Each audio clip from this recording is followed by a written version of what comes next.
Hey guys, hope you're all doing really good tonight. Let's go do your own research.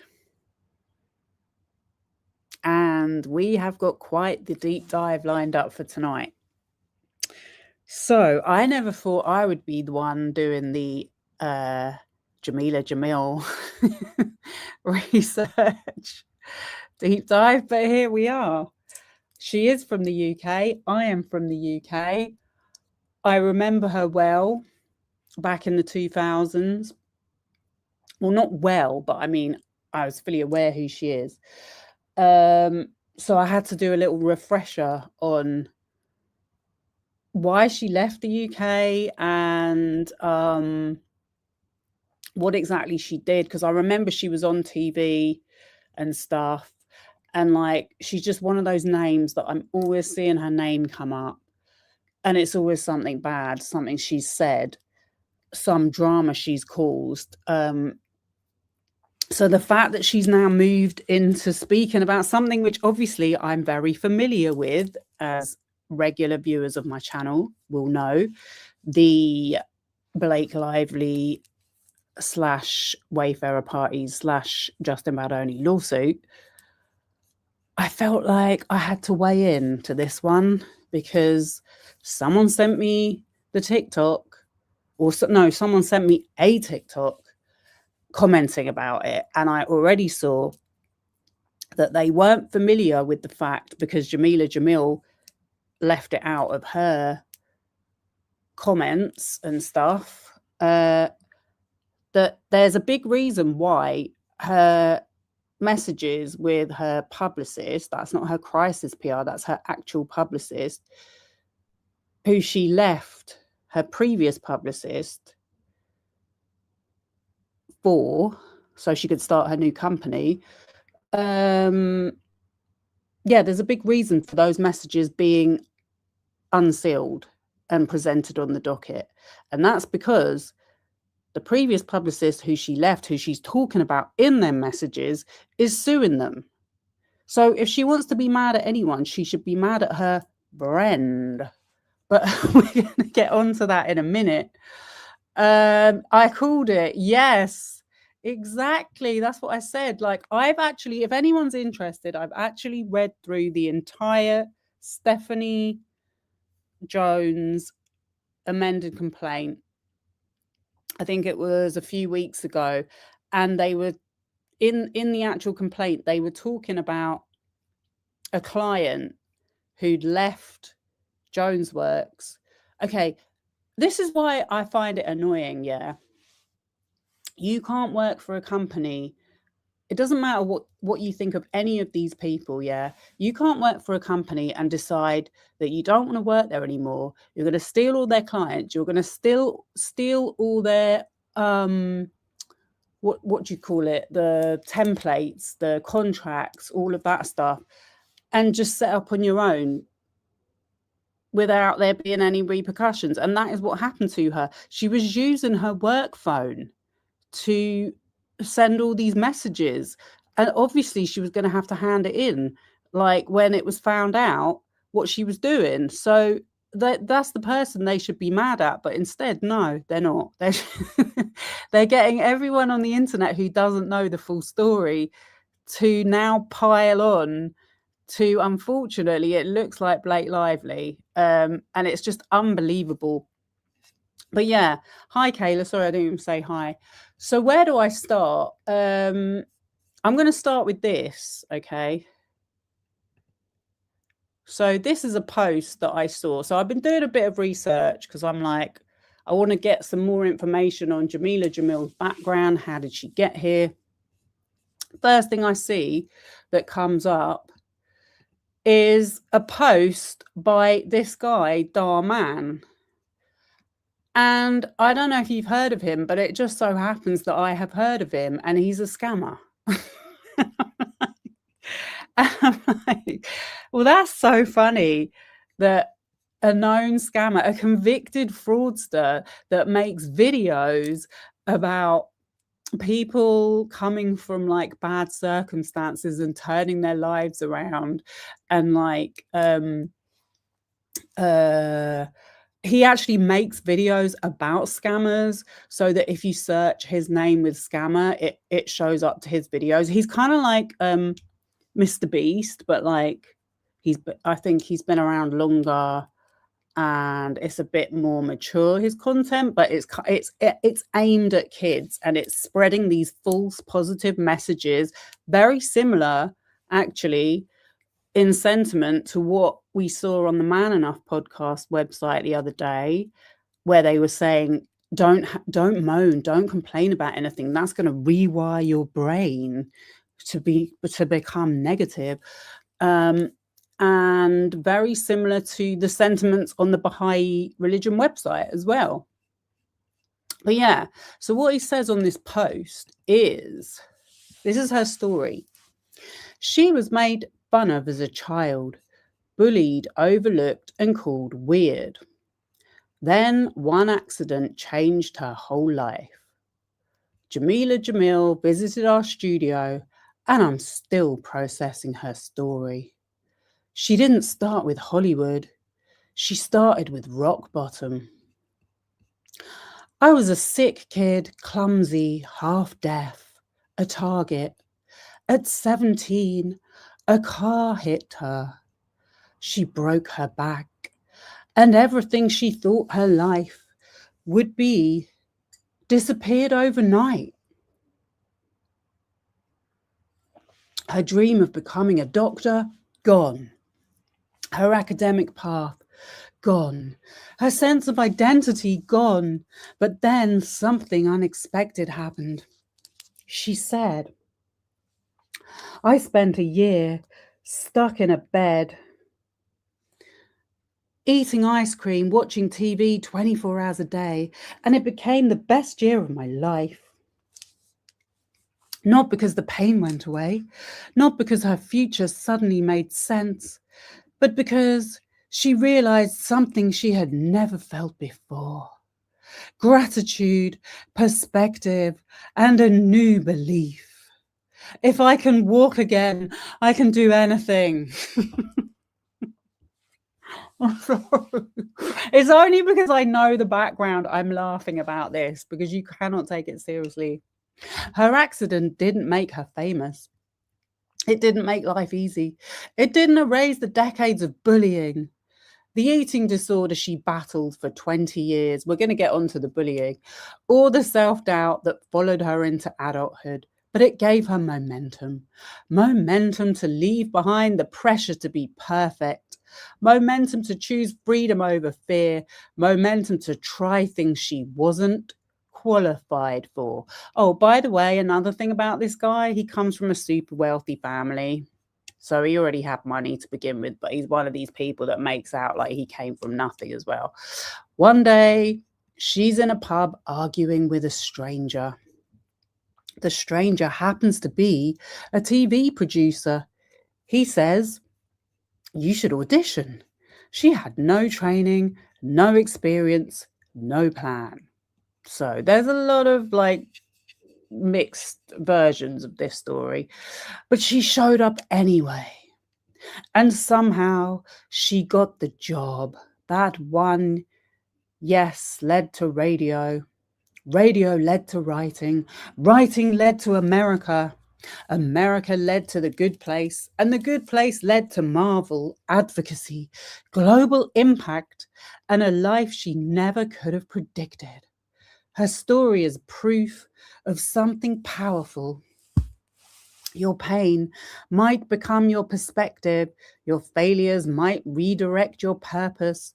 Your life can change on a day you didn't plan. You don't need it all figured out. You just need one brave step forward. And it's got 17,000 likes. Oh God, can you see my name there? Okay. Someone said, thank you. I needed to hear this story today. Great story, great message. Blah, blah, blah, blah, blah. There's him plugging his shit. Okay. So that was my little first thing about her. Didn't his employees strike? Yes, they did. He's had a lot of controversies. He's connected to the Kardashians. He's connected to Mr. Beast. He's wherever there's trouble on the internet, he's connected to it. But okay, so the next thing I'm going to show is this. So this is from 2018. Wait 1 second. Accidentally closed something I shouldn't have then.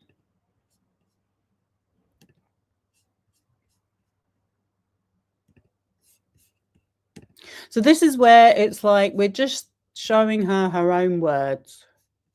So she said in 2018, I won't become a double agent for the patriarchy. Yeah, it's funny actually, because she's called out the Kardashians. This is the thing. She likes calling out people on the internet and then calling it activism. The former presenter turned the Good Place star on why she refuses to stay silent about the aftermath of Me Too, unhealthy body ideals, and the tabloid media. So the thing is, yeah, I'm like, okay, that's fine. It all sounds great. It all sounds great. But then when you see this, let me just, where is it? So I've got so many tabs. Did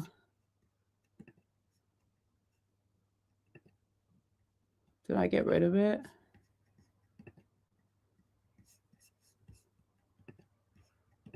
Oh, there it is.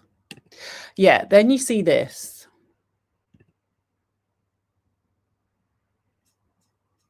Russell Brand. I'm like, double agent for the patriarchy? This was literally the following year. So that ain't looking too good. And then I saw this article. I mean, a lot of people know about Russell Brand. He's had a bad reputation for years. I think that's why he went to LA in the first place. But it's a lot more serious now. He's actually got several charges of sexual assault that he's been actually that are actually going to trial. And so he went off to America. He did some movies. Then he suddenly shifted into politics and became somewhat of a conspiracy theorist. So I saw this article and it said, Russell Brand, how the comedian built his YouTube audience on half-truths. And this is the BBC health and disinformation reporter. Well, he actually used to work for the BBC, I think, at one point. Yeah, he did. He worked on radio, BBC Radio, I think. The first time Russell Brand really dipped his toe into the water of conspiracy theories in early 2021, the effect was swift. A YouTube channel whose videos normally received about 100,000 views was suddenly visited by more than 1 million people. It won him a new income stream and a fresh army of fans. It is also where on 15th September, he posted a video denying accusations of R-word sexual assault and emotional abuse between 2006 and 2013. So how did Brand get so big on YouTube? Bombshell lab leak report. His YouTube grid now screams, you've been lied to about why Ukraine war began. Blah, blah, blah, blah, blah. I'm not going to read the whole article. I'm just saying this is a playbook. This is a playbook.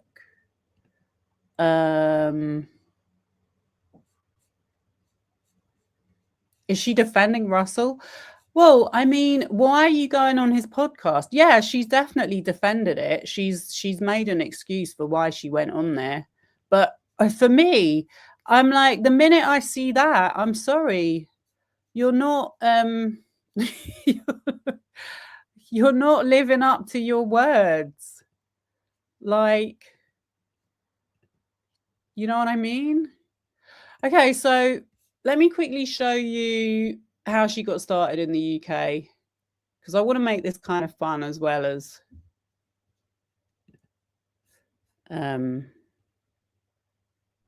so, because there's a lot of talk about she came from nothing and, you know, ended up being a TV presenter and ended up this and ended up that. So I'm going to show this very quickly. Hello, welcome back to Coco Pop. If you've just joined us, then you're going to kick yourselves because you've missed performances from Alexis Jordan and Charlie Simpson. But still to come, Lady Gaga. Look no further because you've come to the right place. Who wants to know who's on today's exclusive guest list? Here's Brosnan, welcome to T4. How are you? I am very peachy. You look gorgeous. Okay. Yeah, you look lovely. Wait till you see some of the people she's interviewed. Thank you. There you go. Oh, stop it, Mr. Bond. You're playing a megalomaniac record executive, but you said very clearly that this is not based on yourself. But have you ever come across anyone like that? Don't show me your rose-coloured eyes. Yeah. I'm legally consenting to it. I'm over 18. I'm That was P. Diddy, by the way. I don't remember hearing her saying anything about him.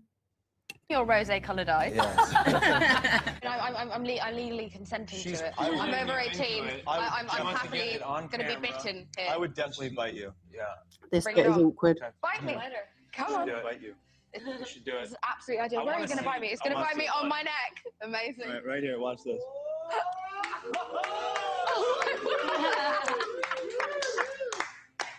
Did it hurt? That was good. That was hot. That was hot. Did it fill you up? That was really tasty. Welcome back to Los Angeles. I'm here with Mark Ronson. We're going to be delving deep into the underbelly of the man and his musical past. Now, fine. Now, maybe you... I think the Mark Ronson was the one where she said something about the swarm of bees. FYI, I think we're going to get onto We're going to that. be delving deep into the underbelly of the man and his musical past. Maybe they were Now, fine. attracted Now, to the maybe, fruit bowl. you make some moves and I'll try and sound effect them. Okay. Give me your best moves. Oh, no, I wasn't ready. Okay, ready?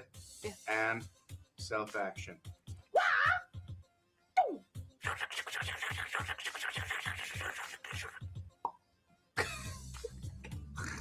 You should never have released an album. Is that my accent? Yeah, yes, of course it is. You should never release an album.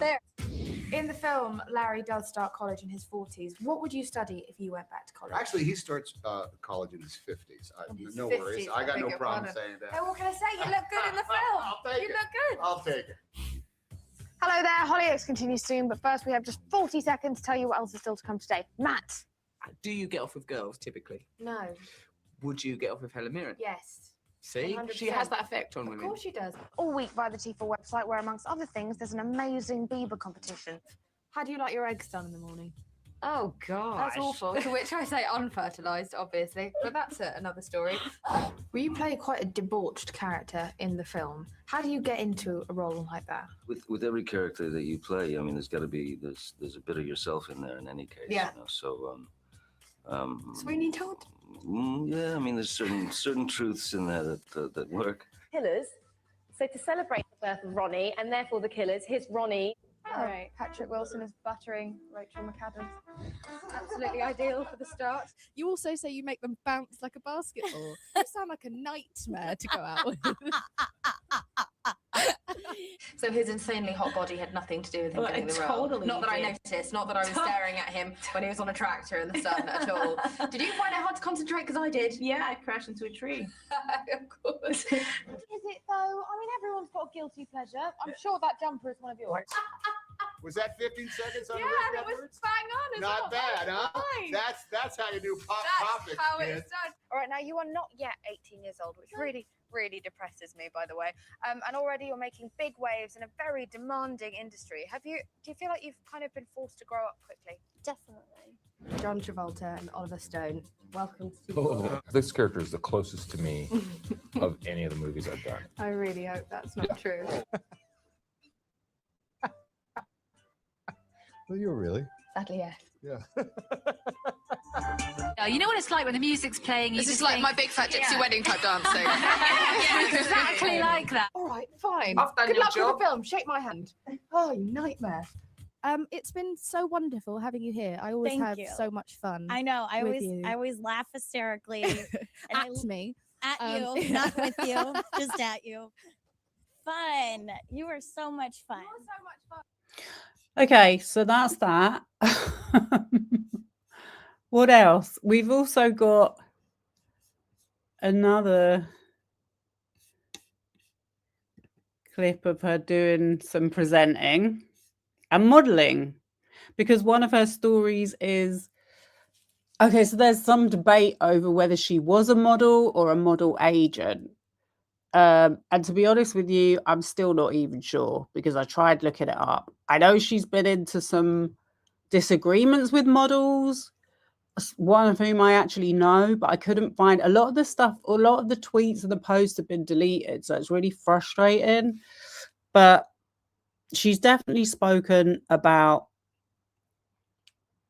how you need to be skinny to be a model, and how her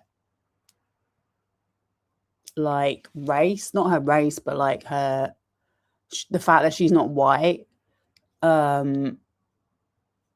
prevented her from getting modeling jobs. But I'll be honest with you, I think if anything would have prevented her from getting modeling jobs just from being in that industry, it's the fact that she has boobs, because they do not really, there's not a lot of models in fashion that have boobs. They just want skinny girls. That's just the way it is. So let me just show this anyway. It's only 2 minutes. Hello, welcome back to T4. We're in Central Park in New York, and coming up, it's Ugly Betty. Right now, though, Jam Jam, it's your big moment. She's time to shine. Do you make it onto the catwalk? Let's see.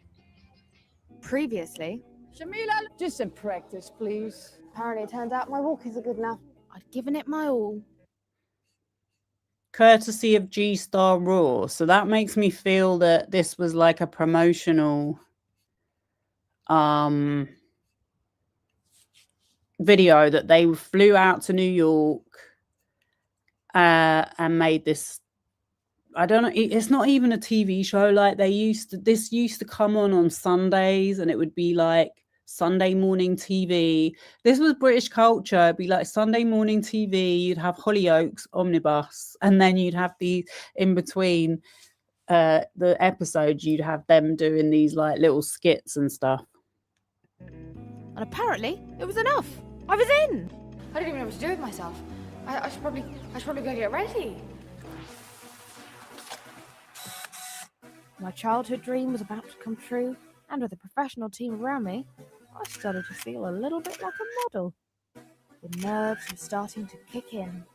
Oh, I can't believe it's actually here. I can't believe it's actually happening. My dream since I was about this big, not that I was ever really that big, is about to come true. Loads of people out there.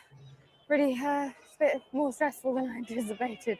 I didn't think it would be this scary, but I'm going to fall off a catwalk. That's what's going to happen. I'm going to fall off a catwalk, and everyone's going to see it, everyone's going to laugh. Wish me luck. I'm here. I'm walking on a catwalk in front of absolutely No one, not one person. Fine, so it was only a rehearsal, but you know what? That was good enough for me. Well, I guess my time as a catwalk superstar in New York is over.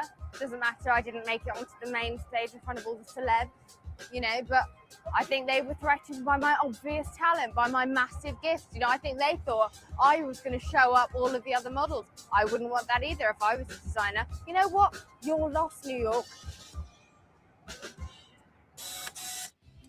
So, Jam fulfilled her dreams of getting onto the catwalk here in New York, sort of. She's not the only one who's been fulfilling her dreams, though. I've been pretty busy fulfilling. What did I say to you on the plane on the way out? What did I want more than anything? You said you wanted to get your hands on 4 tiny little dogs. Bang! Come on, guys, let's go. Yes, that's right. Come on, talk with me. He's Yes. likely better. Come on. Yes. Okay, so that was that. I'm trying to get rid of some of these tabs after I've shown them so I can be a bit more organized with my presentation. Okay, so this was an article about her health, because there's a lot of stuff about her health. So this was what I found. Has she defended Savile? I don't know, but it's like, this is the thing. If you're going to come out and say this stuff, then you're just going to look really stupid if you're literally choosing to defend the actions of a man like Justin Baldoni. I'm sorry, but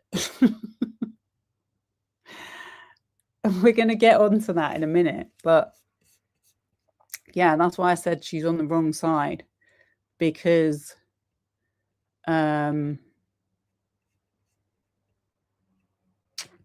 she likes calling people out, but not the, and also she's called out like trolling and online bullying, and said it's affected her mental health by Piers Morgan. But it's like, this whole campaign that you're implicated in the lawsuit of is about online smear campaigns that were paid for. Like, there's no doubt that that is the case. Like, we have seen the receipts. So it doesn't make any sense that she's out there saying that stuff when she's literally participating in the smear. She's boosting the TikToks. She's commenting on the TikToks. She's laughing about the TikToks. But now she wants us to believe that she was just supporting her friend. Her friend who, by the way, that was what she was choosing to do for her job. Anyway, there's so much to read through. I'm like, I've got to get through everything bit by bit. So there was this article I saw, and it said, this was in 2015. So if you go back to the old days, you see, you can get more of an idea of where this stuff comes from. So I noticed that it said it's Allergy Awareness Week, and TV and radio beauty Jameela Jamil wants people to understand how difficult life can be for people who suffer from celiac disease. And she said TV and radio host Jameela Jamil on life with celiac disease and the minefield that is food shopping and dining out. So this is before she went to the US. She said she was born partially deaf. Her spine was damaged in a car crash. She faced a breast cancer scare. She also has celiac disease and severe food allergies. During Allergy Awareness Week, by the way, we are going to look at this in a minute, which is the Tracy Morrissey deep dive that talks about a lot of this stuff. But I just wanted to show you what I found out, because it takes a lot of time to research this stuff, honestly. And I think getting as much info as you can to make informed decisions is important. So during Allergy Awareness Week, she reveals how she deals with her health issues. And I'm like, look, I know from working in this industry, that they will be asked to write a piece about Allergy Awareness Week, and they'll send a thing out to the agent, and they'll be like, we're writing stories about Allergy Awareness week. Does anyone have any allergies they want to talk about? That's all I'm saying. But after all my body has been through, I don't smoke, I don't drink, and I don't take drugs because the last thing I want to do is rock the boat. I was born partially deaf and my balance was affected. I spent my childhood in and out of hospital having ops. My hearing is pretty good now. I've got 70% audibility in my left ear and 50% in my right ear. I was also born with a severe shellfish and peanut allergy, so spent more time in hospital as my windpipe used to swell up.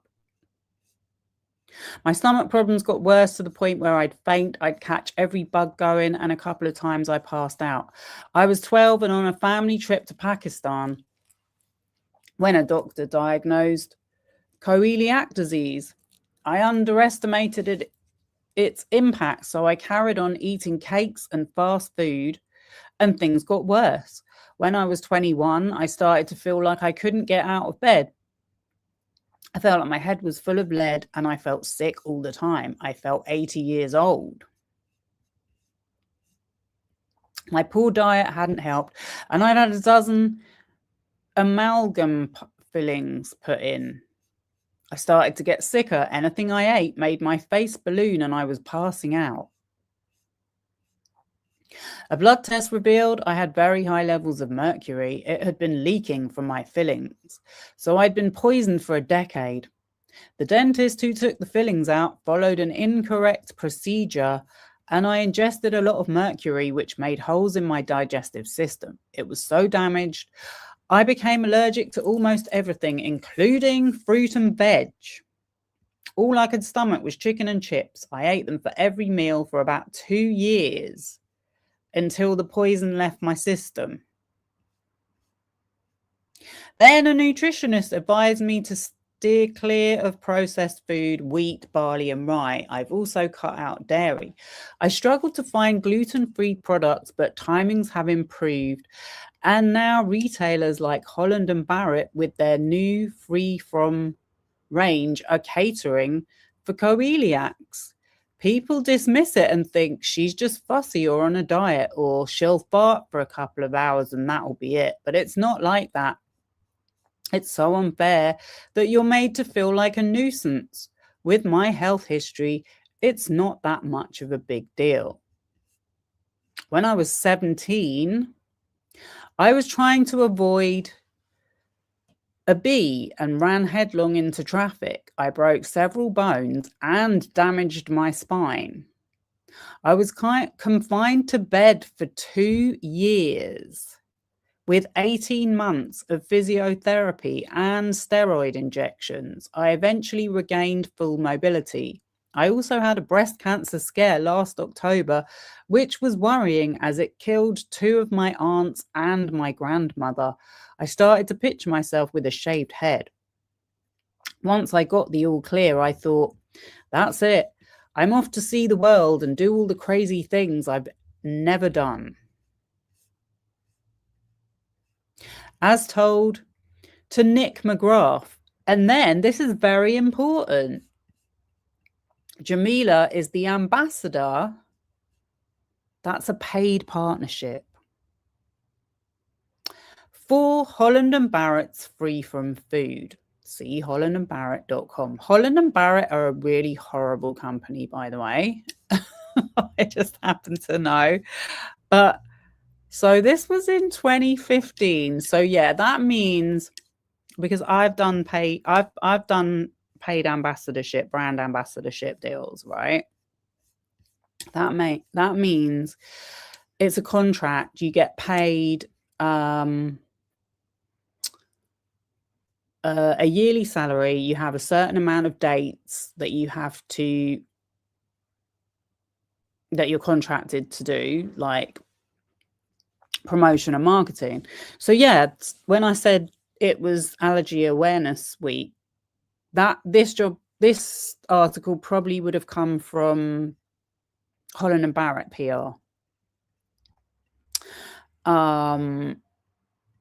They would have said this can be one of your contract days, and they would have helped her write the article, if not given the article. Oh, I've just realized I'm sharing the wrong tab. Oh my God.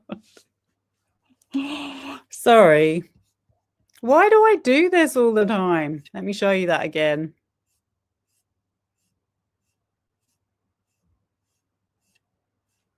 Right.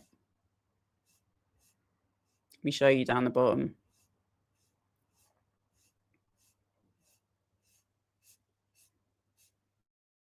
Where is it? As told to Nick McGrath, Jameela is the ambassador for Holland and Barrett's Free From Food. See hollandandbarrett.com. Yeah. So I'm not saying that's where all these stories originated from, because there's a lot of different things. I mean, I looked at her Wikipedia as well.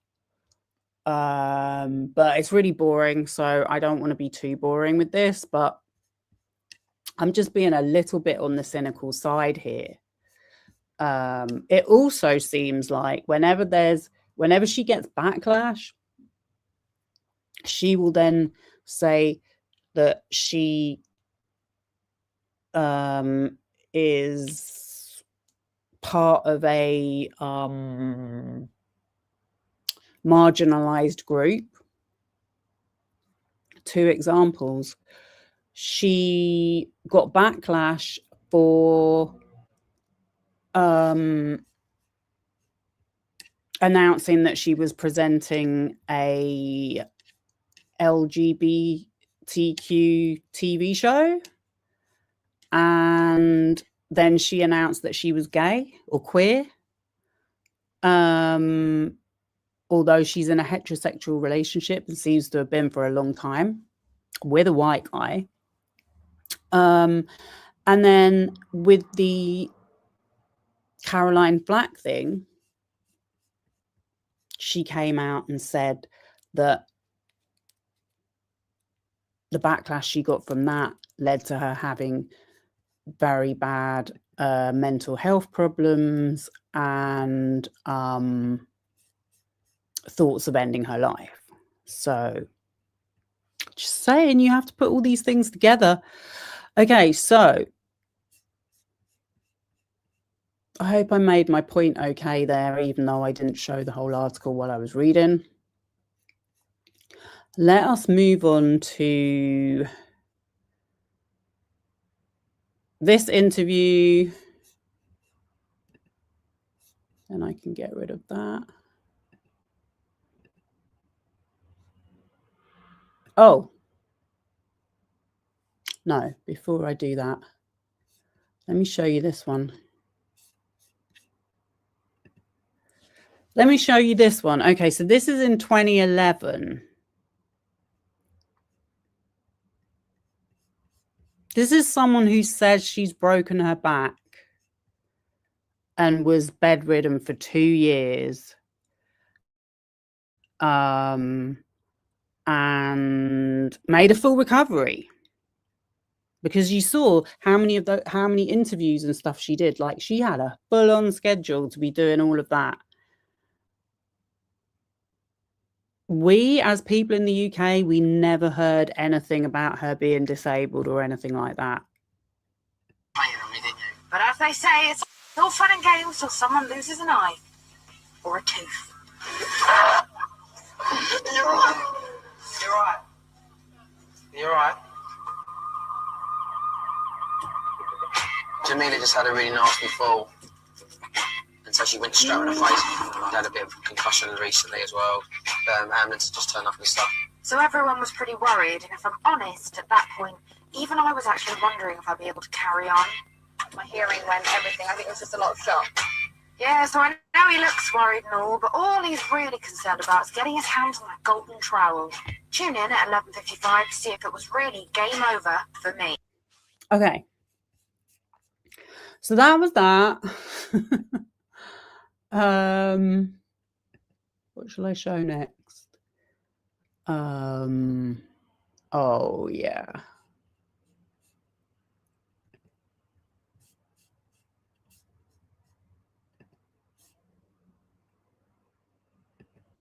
You have the type of story that if it were written as fiction would be unbelievable. You grow up without full hearing and yet somehow become a radio DJ. You accidentally become a host. You then accidentally become a columnist. You have then achieved fame in the UK and decided it's time to move to the US to pursue a career in writing. And then somehow, although you are not pursuing acting, get cast in one of the most important sitcoms happening in America right now. Who are you? I don't know. I have no idea. I should be stopped. Yes. Who I feel like she looks a little bit peed off, but it could just be me. That was amazing that you memorized my life. Well, because it's unbelievable.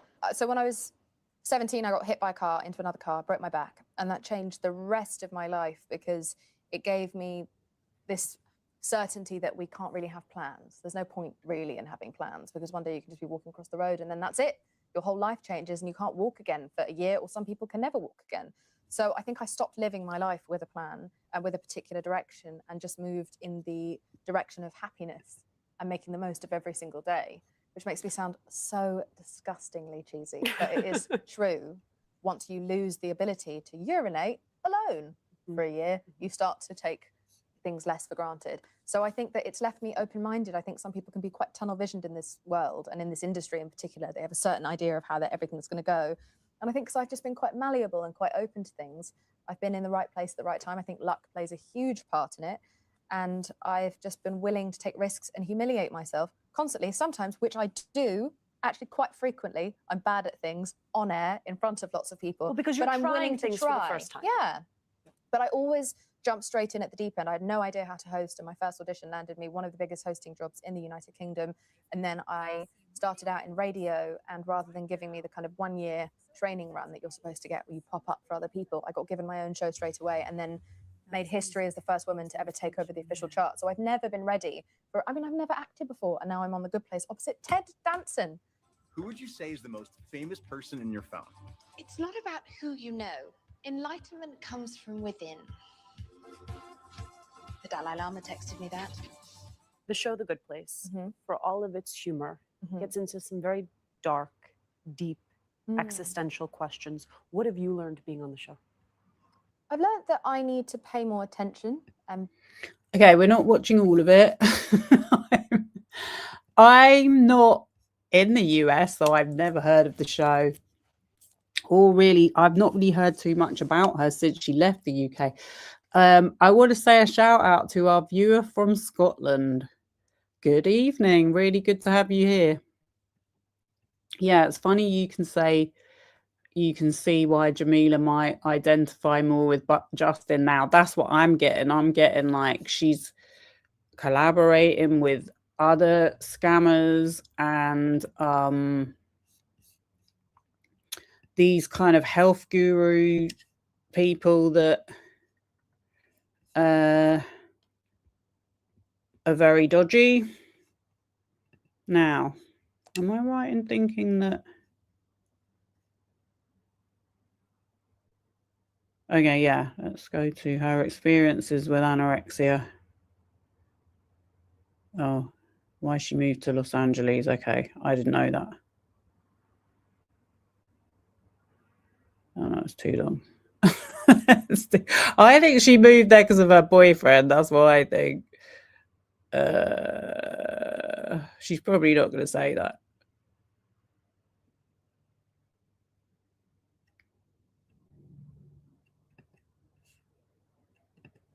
Well, you alluded to this, but I mean, you spent 3 years suffering from anorexia in which you did not eat one proper meal. No. The entire 3 years.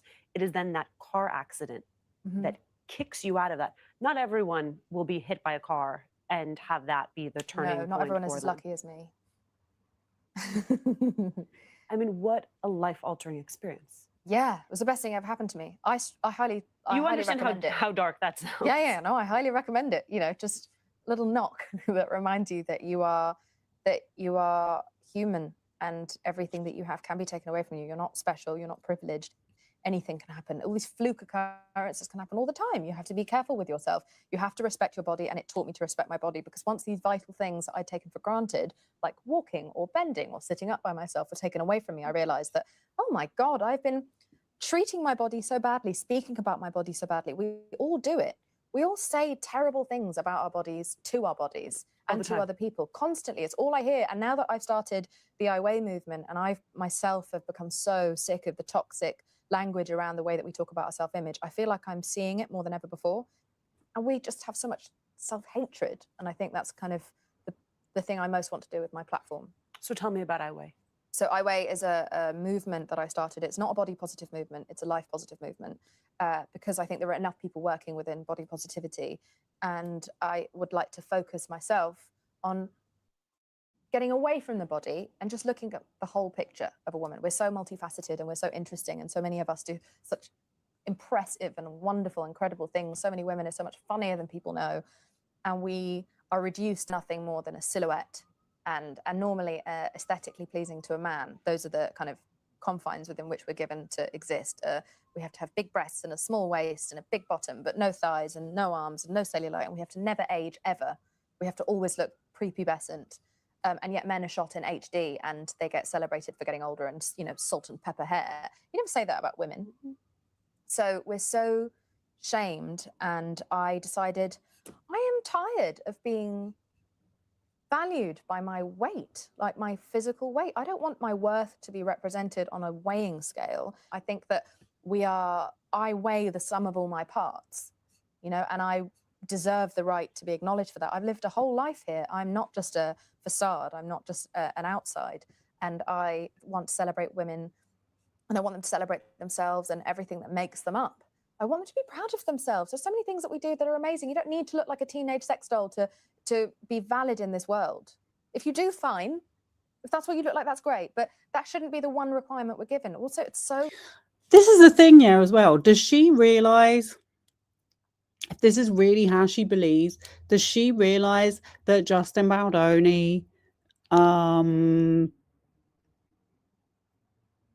was so obsessed with Blake Lively's weight in the movie that he went and contacted her trainer, and her trainer got really like upset? Because we've seen now there's a message between Ryan Reynolds, her husband, and is it Ben Affleck? No, Matt Damon's wife, Matt Damon, Lucy Damon, and they're like telling her what happened, and they're like, he went and contacted our trainer and he freaked out and was like, he's really obsessed with her weight and asking me how much she's going to be down to in 2 weeks because of his bone density. It's like, if you believed in all of this, you wouldn't be picking the side against him. You'd be calling him out, saying, yeah, I can see why I can see why he received a lot of resistance to his behavior on his set. But no, she's not saying that.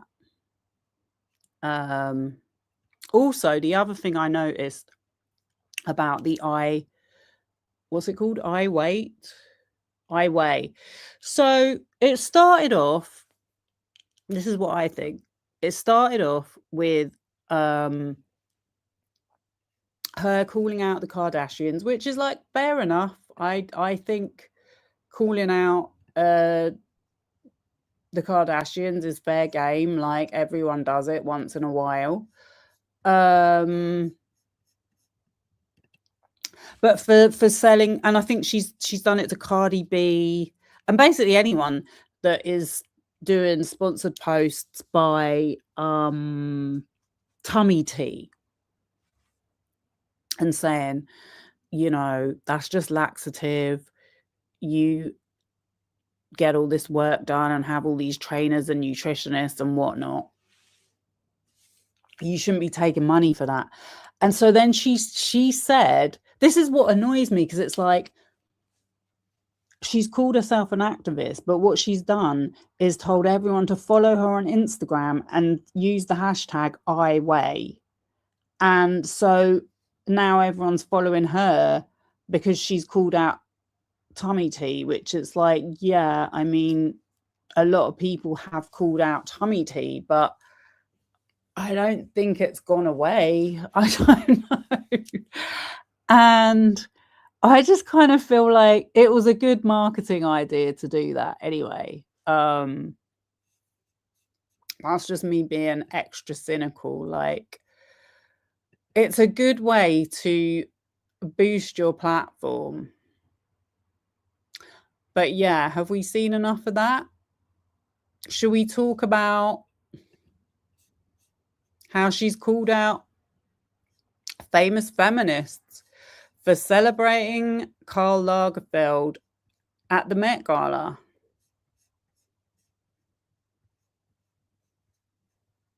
The influencer and star of The Good Place shared an impassioned Instagram post following this year's Met Ball. So that was in 2023. And it's like, okay, but you're doing the same thing.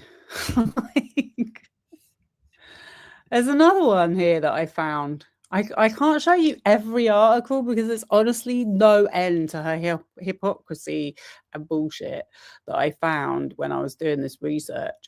But there was an article in 2020 when she did an interview with Demi Lovato and got backlash.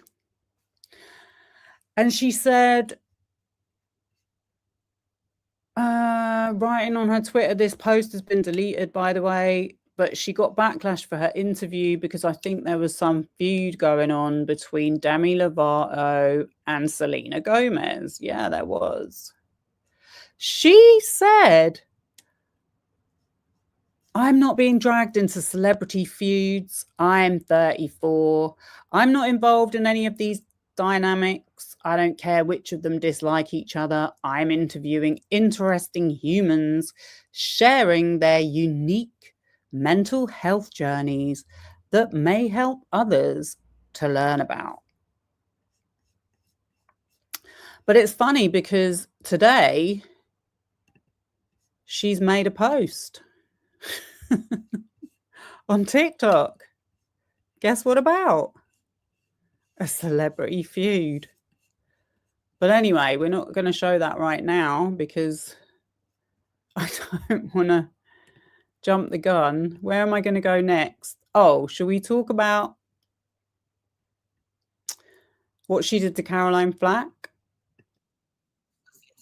Oh, okay, I need to refresh it. Okay. How do I pause? There we go.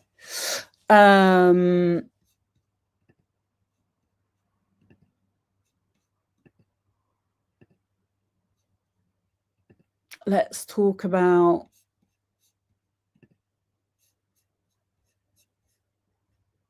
this one. This is a long one.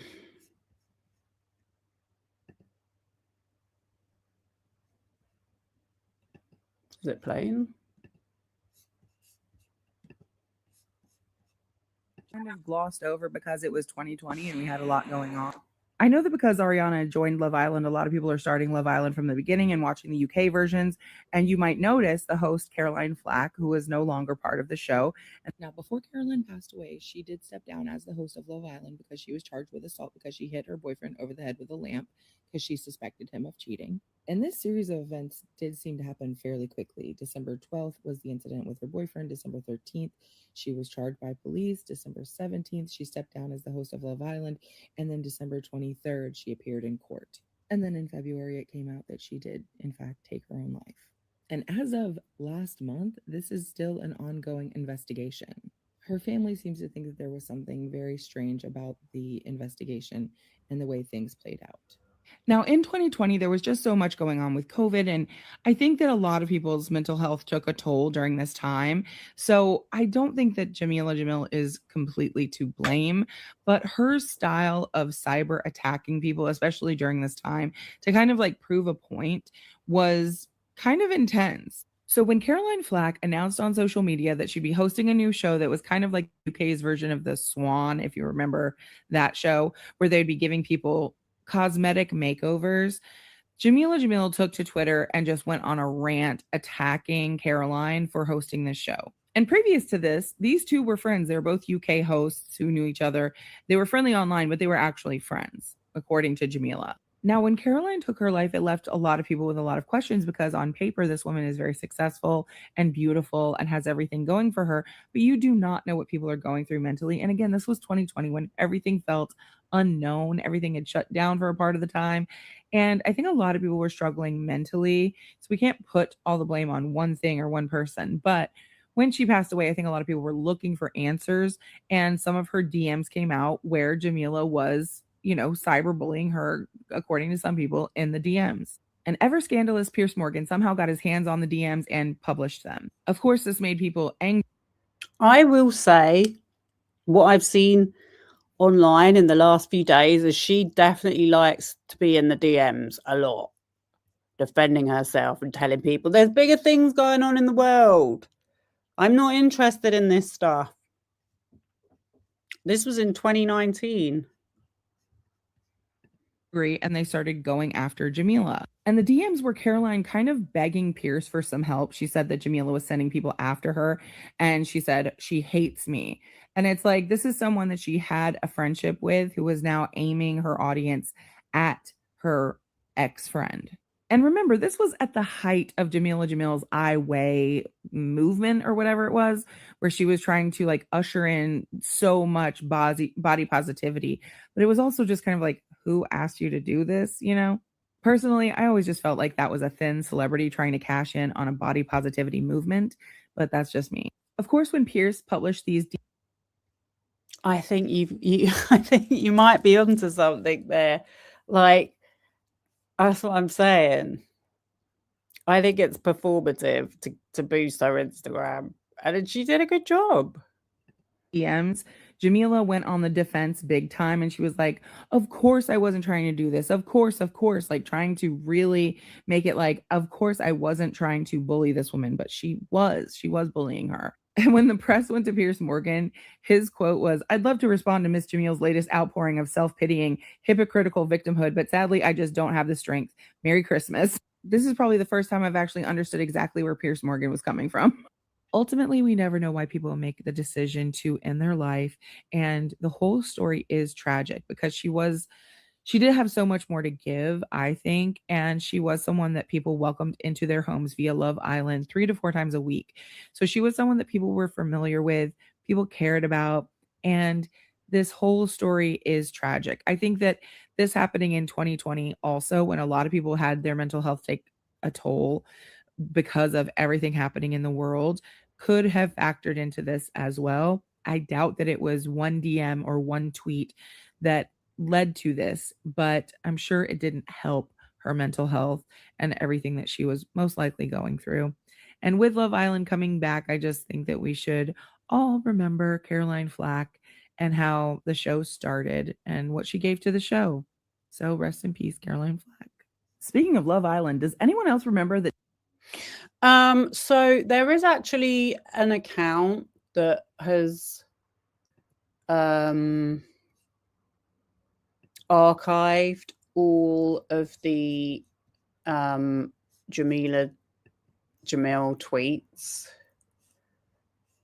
It's really difficult to navigate, but let me see if I can find the exact one.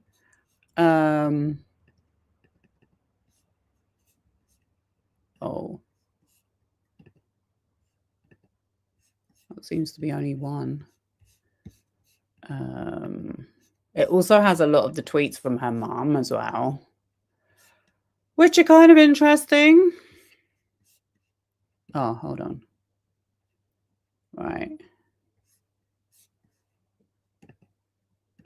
But yeah, I mean, I think the point that I'm trying to get is, or that I'm getting is, she criticized Caroline Flack for doing that show, and I feel like she's very personal with her online activism if you get my drift. Like, I think she very much, oh, here we go. Found it. That was what she said.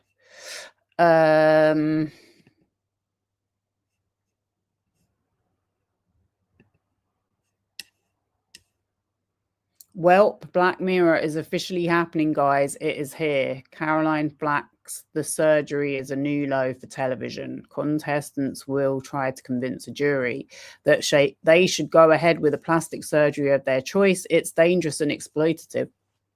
I don't disagree with what she's saying, but why are you going after Caroline Flack? Like, she's just the presenter. She's not responsible for, it's probably plastic surgeons that sponsor these shows. I mean, they certainly do on Real Housewives. The amount of Real Housewives people that get plastic surgery on there is unbelievable. You don't know who Caroline is?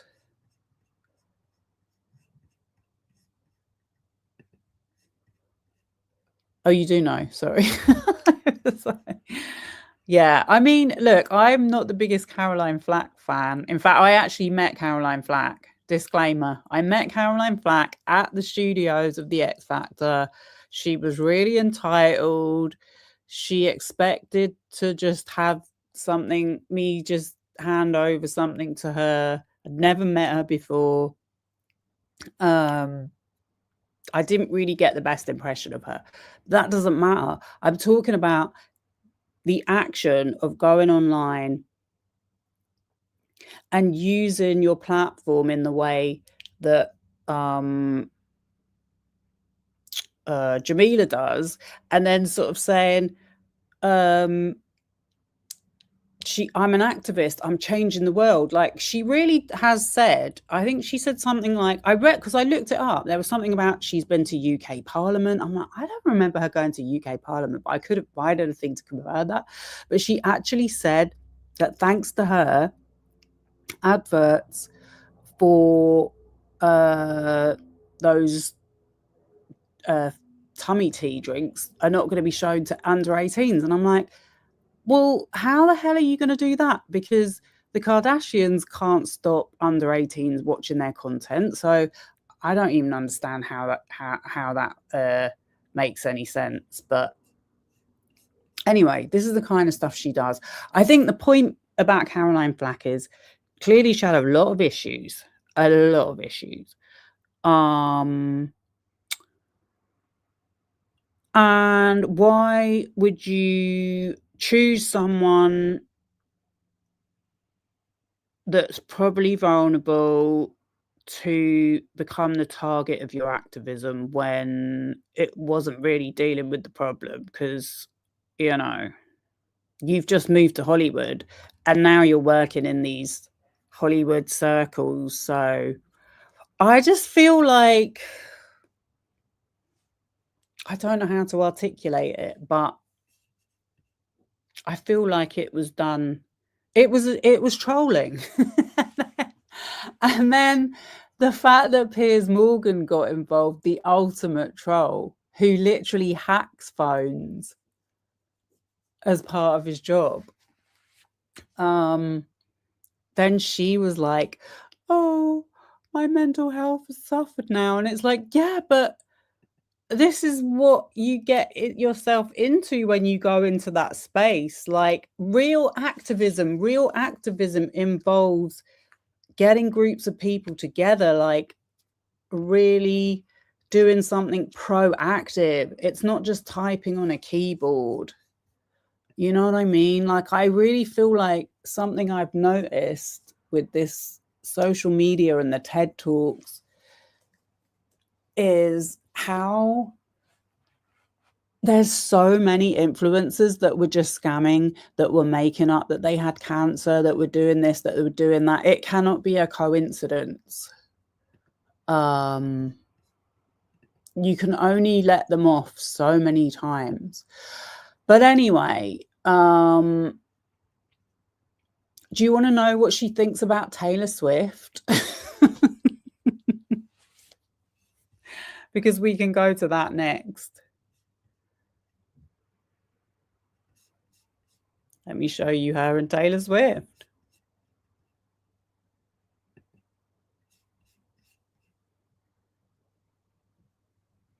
Here to present that award is Jameela Jamil, a universally adored actress and a committed activist who fights for acceptance and inclusivity. Her I Weigh movement is so inspiring. She encourages women to weigh themselves by who they are, what they do, rather than the number on the scale. So let's give a very warm welcome to Jameela Jamil.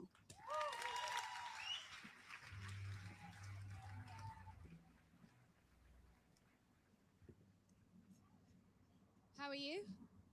I'm a bit taller than I was supposed to be. Okay. Oh, Jesus. Okay.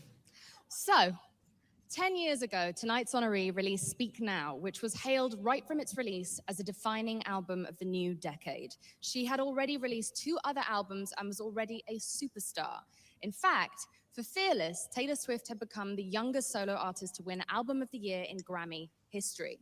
But this third release established the authority and grace that we know and love in Taylor Swift today. Taylor wrote all of the songs on Speak Now herself, a reaction to criticism that she hadn't written some of her previous hits. I mean, she was like 12. With that album, she proved without a doubt her ability as a songwriter and her refusal to be silenced. Now, here we are, a decade later. Taylor Swift has won more American Music Awards than any other artist ever. She's won 10 Country Music Awards, 10 Grammys. Her Grammy for 1989 made her the first woman to win Album of the Year twice for her own albums. It's not bad.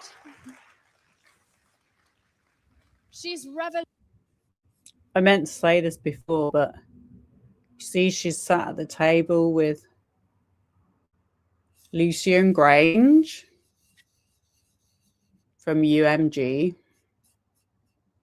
If anyone's interested, I made a video, I think it was in the summer of 24. It was a deep dive into UMG. And it's called something like, UMG is a pyramid scheme, Drake got played. She's revolutionized how we, artists, actors, and public figures of any kind use social media to interact with fans. And as of this fall, all of her albums have gone platinum. It's good. And while she has moved effortlessly between genres, she has still kept a foothold in country airwaves at a time when women are grossly underrepresented in country radio. She has taken on powerful men and quietly, steadily held her own. Sometimes not that quietly. She fights for musicians' rights. She advocates for the LGBTQ community vocally and with substantial philanthropy. She never, ever misses an opportunity to call out horrendous gender inequality in this industry. In short, Taylor Swift has become someone who looks the industry and the world in the eye and demands that she and the rest of us artists deserve the right to make the art that we are making.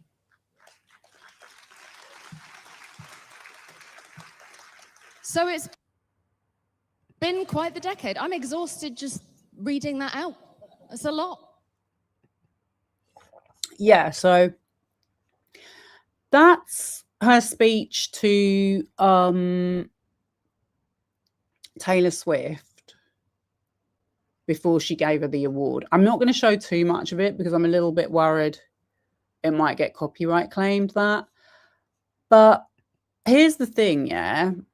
Another thing she's been saying is that,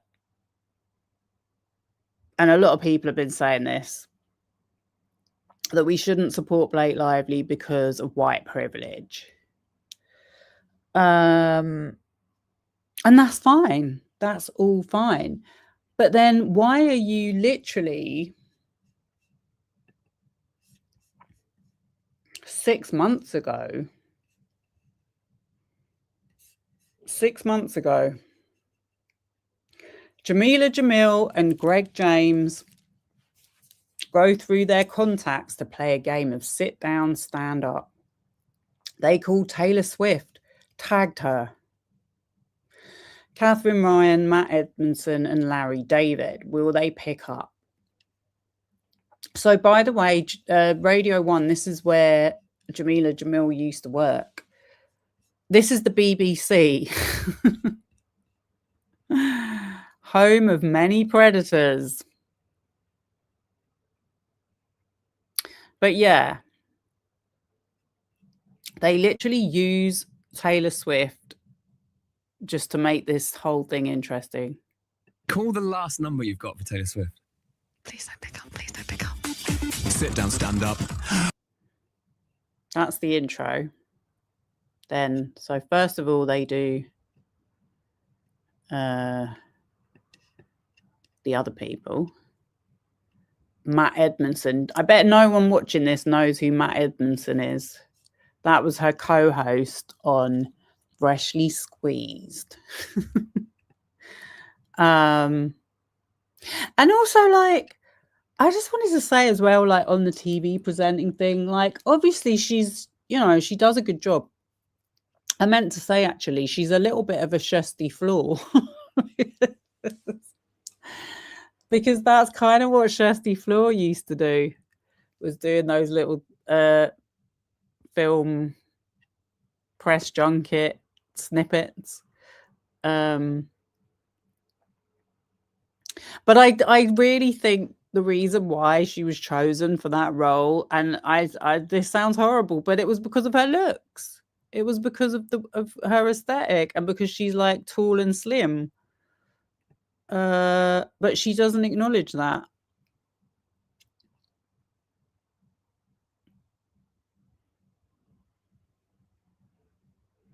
So where is Taylor Swift in all of this? Oh, it's right at the end. Yeah, they left it right at the end so that you would have to watch the whole video. I mean, it's not that long, but...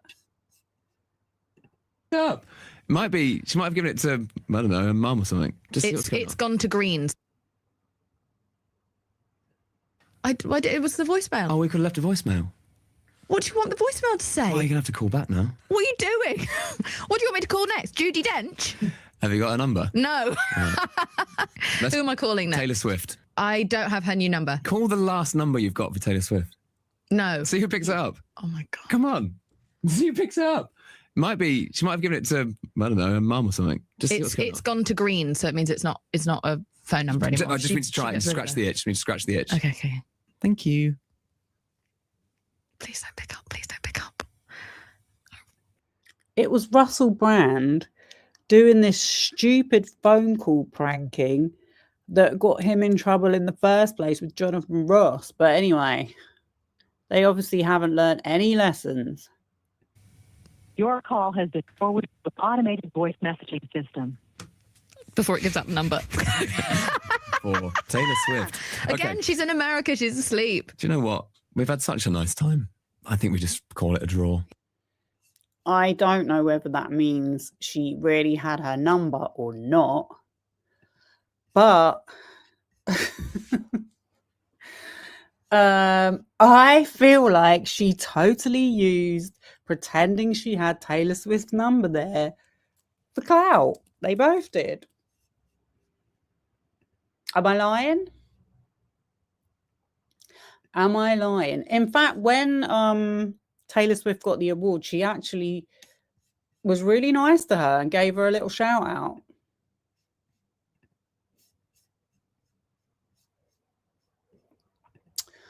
So, just got to keep all this in mind when we get to the to Jameela's TikTok and the text messages between her and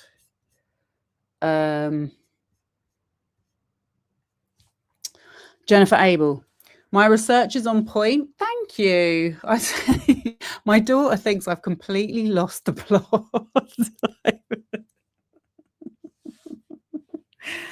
We were both laughing about it all day, going, yeah, I'm not really this person. But the thing is, like, if I didn't know so much about this, I wouldn't think it was worth it. Like, I'm not really someone that likes to go digging up shit on people. Like, this is not why I'm doing it.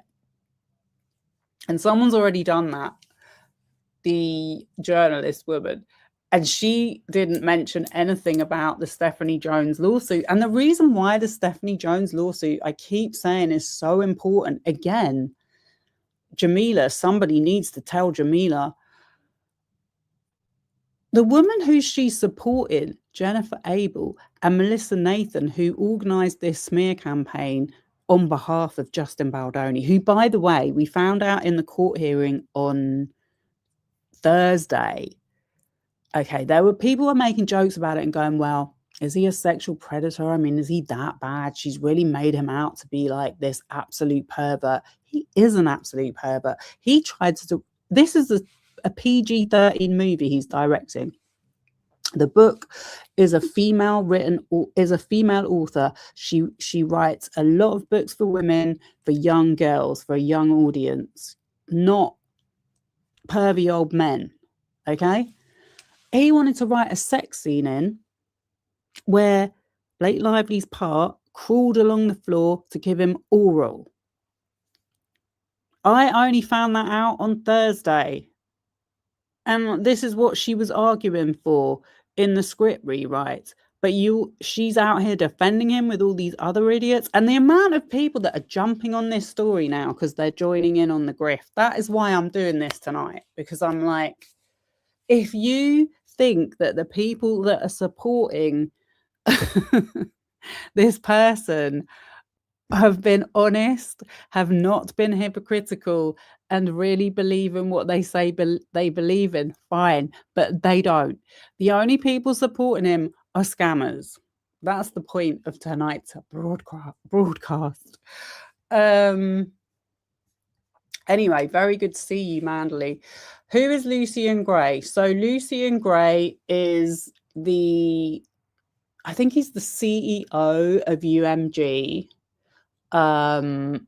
So Drake, when Drake was the top boy at UMG, was shouting him out, and there was like this infamous clip of him saying, Drake gets whatever he wants. But you know what? Seeing that Billboard award today, Drake is obsessed with Taylor Swift. Scooter Braun is obsessed with Taylor Swift. All these men are obsessed with Taylor Swift. Why? Because she's successful and she's managed to have a career kind of on her own terms. But Jameela Jamil wants to call out fake feminists, or feminists for supporting Karl Lagerfeld, I should say. It's just crazy.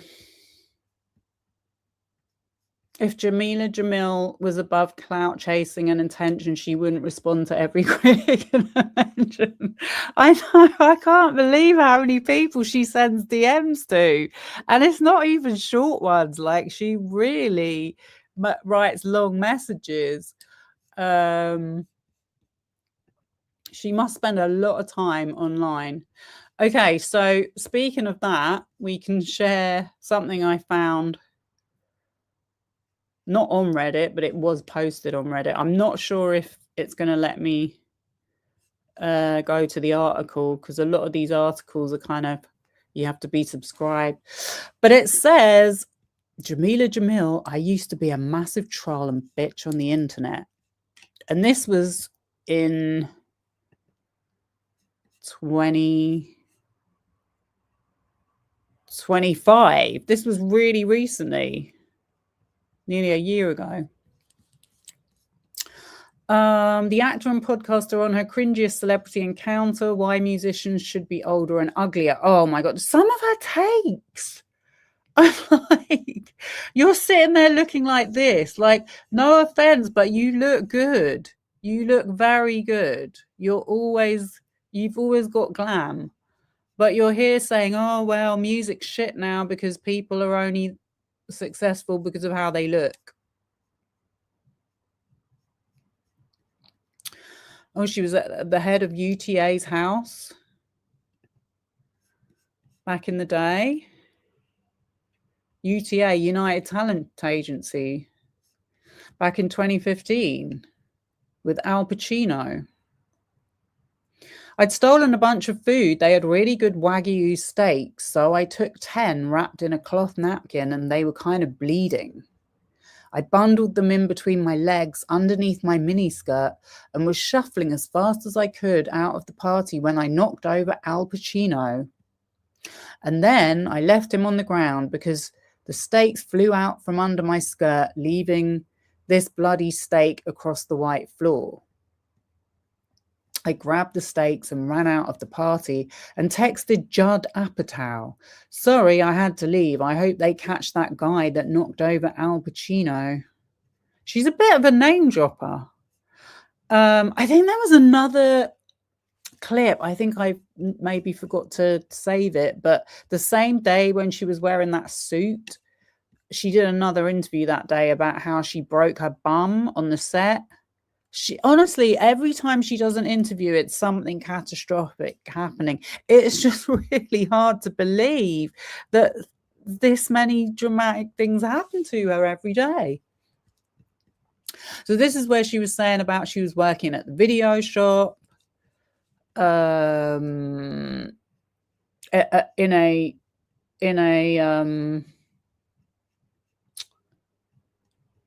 a village. Yeah. I'm like, every time you honestly, you cannot get one consistent story, because I read somewhere else she lived in Hampstead, which is in North London, and she went to quite a fancy school. Then there were other stories saying she lived in Croydon. So it's just really hard to know what to believe. But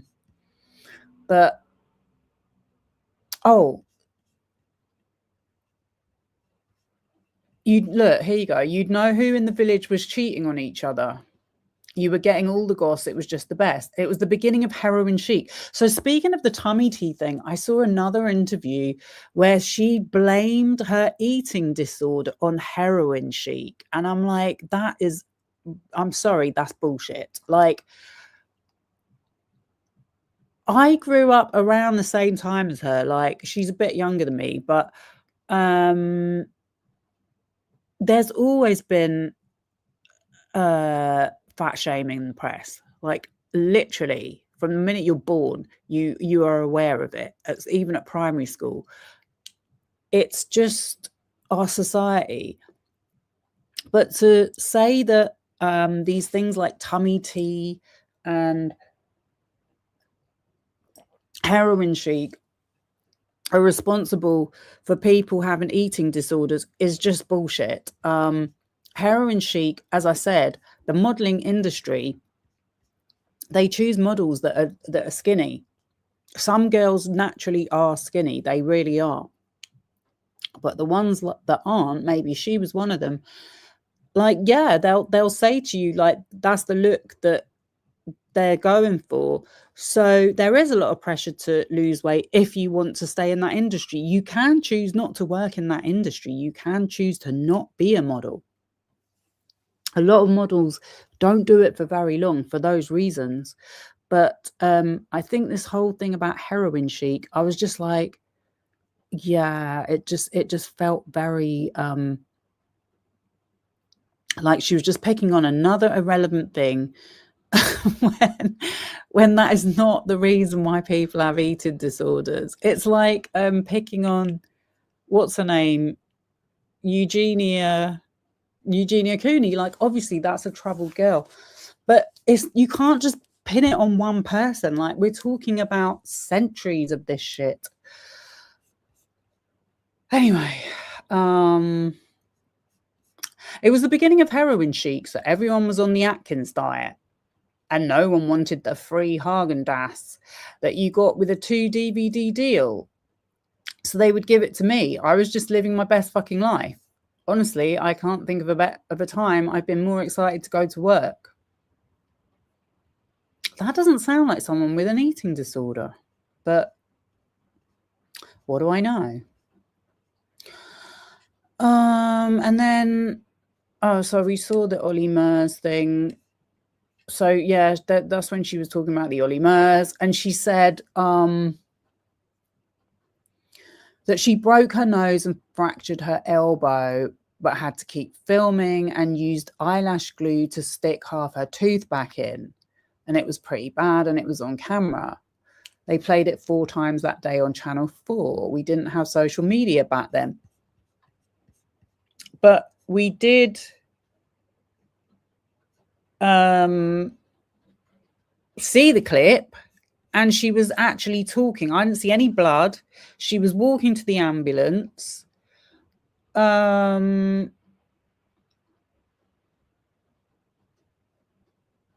She used eyelash glue to stick her tooth back in. I find that really hard to believe. Yeah, so that's when she says we need to bring old people and unattractive people back into pop. Blah, blah, blah, blah, blah. Oh, that's another thing she likes to pick on people that have plastic surgery. And it's like, yeah, you have very good genes. You do. But you can't be horrible to someone because they get plastic surgery. I don't think you should be. Like, it means they don't feel good about themselves. You can be mad at the fact that everyone now feels they have to do plastic surgery, which is definitely largely to do with social media and reality shows. But yeah, it's just a lot of bullshit. So here she says, I used to be a massive troll and bitch on the internet. Used to be. This is only a year after she's literally... We're going to read her messages in a minute. And it's because I wasn't getting laid. I don't believe it. And I was unhappy, and I hadn't dealt with my mental health. Now when people are horrible to me on the internet... And this is the other thing, yeah? The same thing Justin does. They're not being horrible. Like, I'm not trying to be horrible. I try and say things in the most diplomatic way. It's a difference of being horrible, which is what you do, yeah, and trying to have a critical conversation about something and saying, you know what, this would be a different way of doing things, but I just don't see that's how she does things. Now when people are horrible to me on the internet, because I've not really seen people be horrible. Like I said, I've seen them say, well, you said this, but actually this happened. And like so much has been deleted. So it's really hard to know. If you actually look up Jameela Jamil backlash or Jamil exposed, you'll see like summaries where it really takes her side. So you have to dig deep to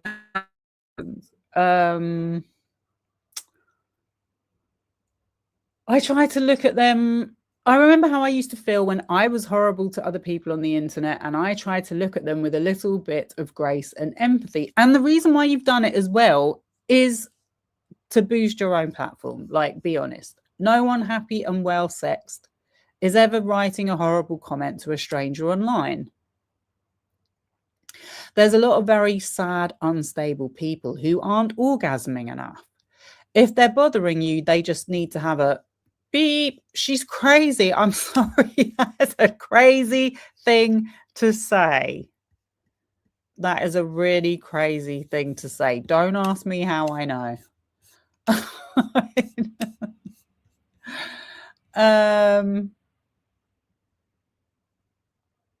Oh, I've realized I wasn't sharing the article. Just as well. There it is. The quote is, no one happy and well sexed is ever writing a comment to a stranger online. Whatever. Okay. What am I gonna do? Let me have a look at some of these. This is the tweet archive. So I might have to refresh the page.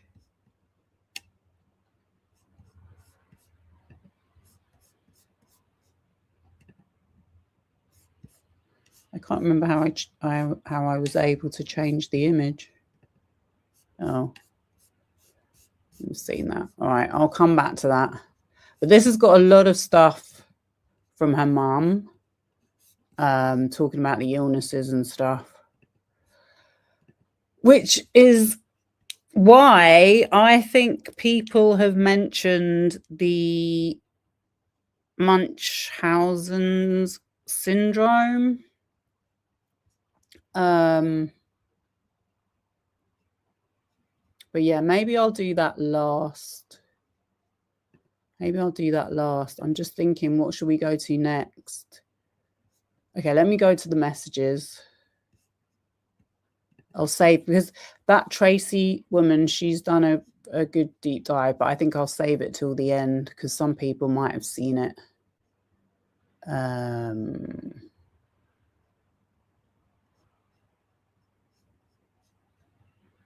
Oh, wait. Did I just lose it?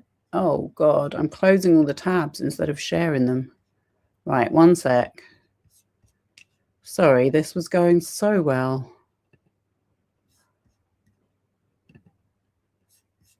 Okay, let's go to this. Let's go to this. This is the exhibit that she's going to talk about in her TikTok.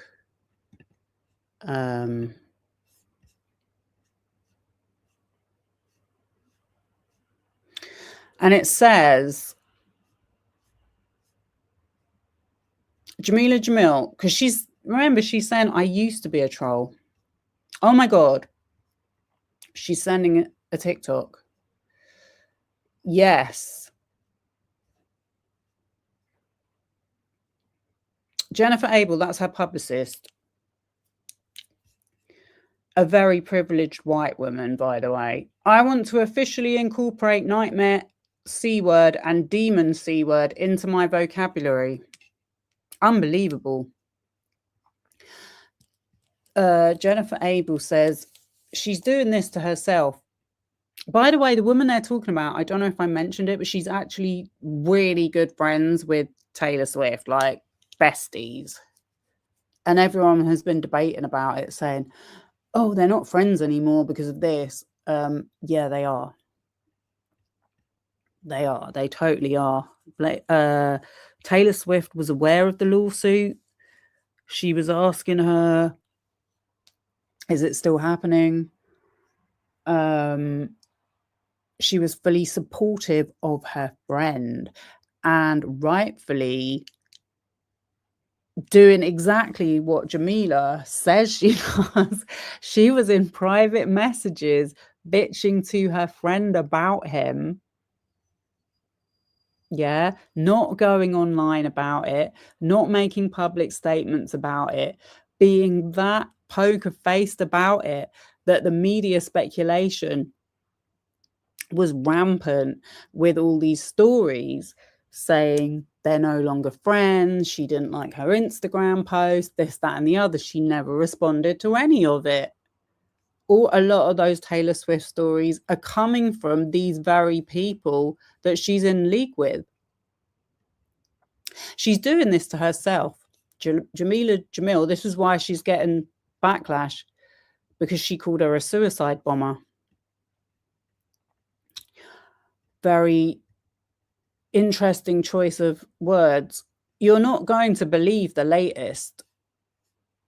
And then she sends her a screenshot of Justin Baldoni. And I was trying to work out why they're sending it, but it says something like, back in Sweden and the family and with the family and walked by the local something. I was blown away by the support, seeing this packet, seeing this pact.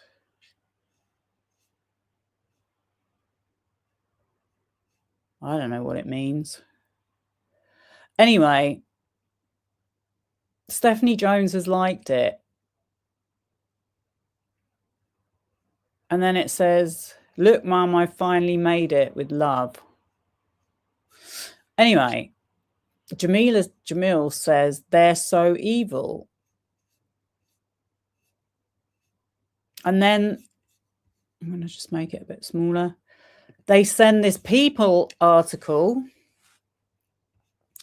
which says, so this is on the 13th of August. This is right in the middle of the alleged smear campaign. Reports of Baldoni's alleged behaviour surfaced August 9th when the Daily Mail published a report, alleging Baldoni was chauvinistic and borderline abusive on the set of It Ends With Us. The same day, Page 6 reported Baldoni created an intensely difficult atmosphere behind the scenes to the entire cast. So a lot of these messages that have now been unsealed, and a lot of the messages that we've seen for months, which hadn't been sealed,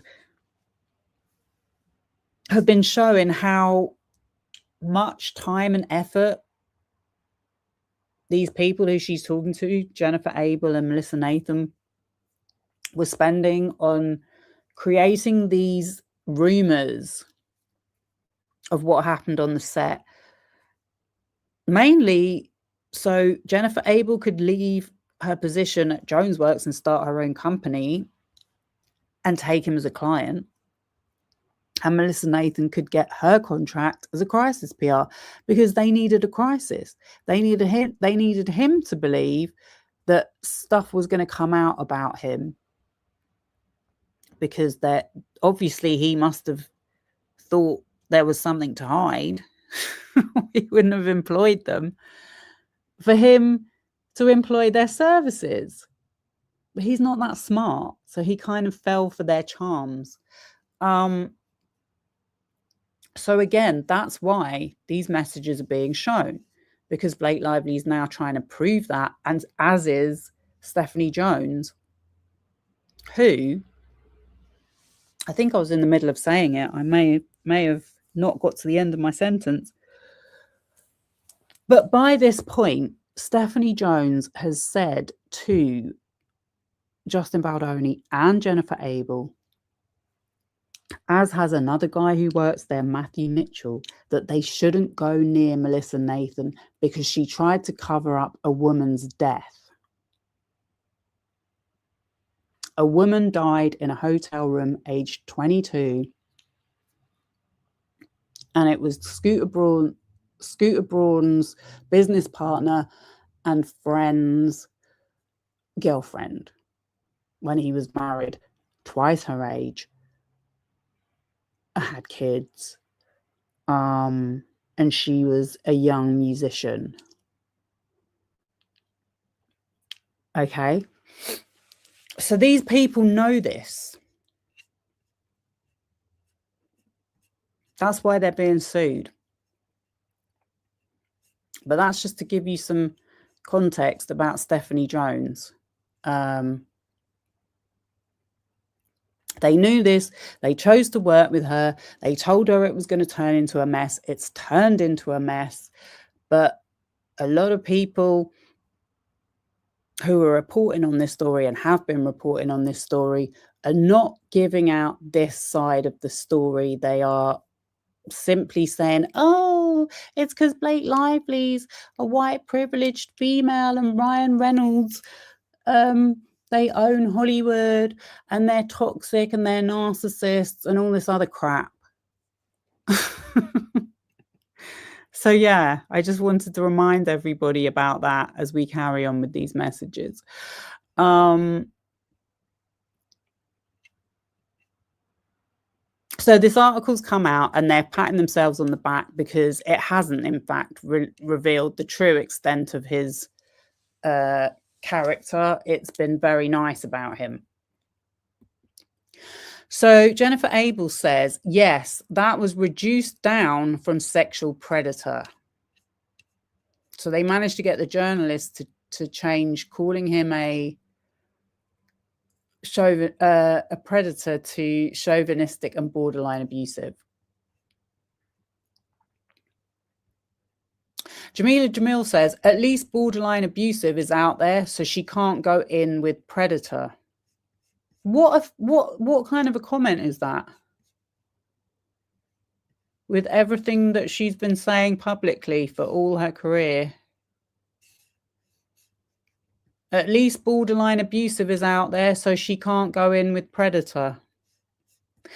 Why did this People article drop today? Because they've been planning it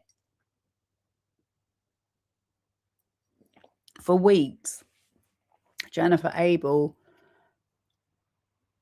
if it's the same person behind it as she referenced in one of her messages, is very good friends with the editor at People, I think. And she said she hates Blake and she'll print whatever we want. So Jamil says, why did this People article drop today? I could never do your job. The level of evil I would stoop to, boost. So again, the reason why that's important is because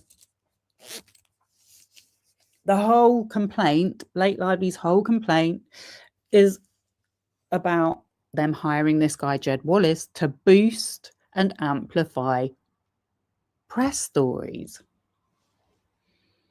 Just seems like she knew all about it if she's using the word boost. And then she sends another TikTok link. And she was also commenting on TikToks that were making fun of Blake Lively in support of Justin Baldoni at this time. They're both laughing.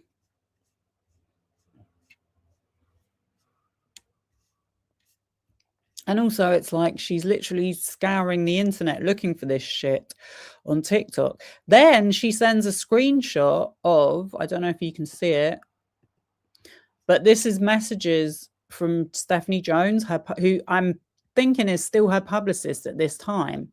But another thing, as someone mentioned when I first started, is that Melissa Nathan and Jennifer Abel behind the scenes have been organising a smear campaign against Stephanie Jones. They'd made a fake website. That's how we found out about this guy, David Bolno, having the death of the girl, Camilla Sterling, covered up, because they put out all these spam websites about him so that if you go searching for it, you see articles talking about what a great businessman he is and what a great philanthropist he is. So Stephanie Jones thinks that Jameela Jamil was asked to participate in an article on Business Insider that was written about her to smear her character.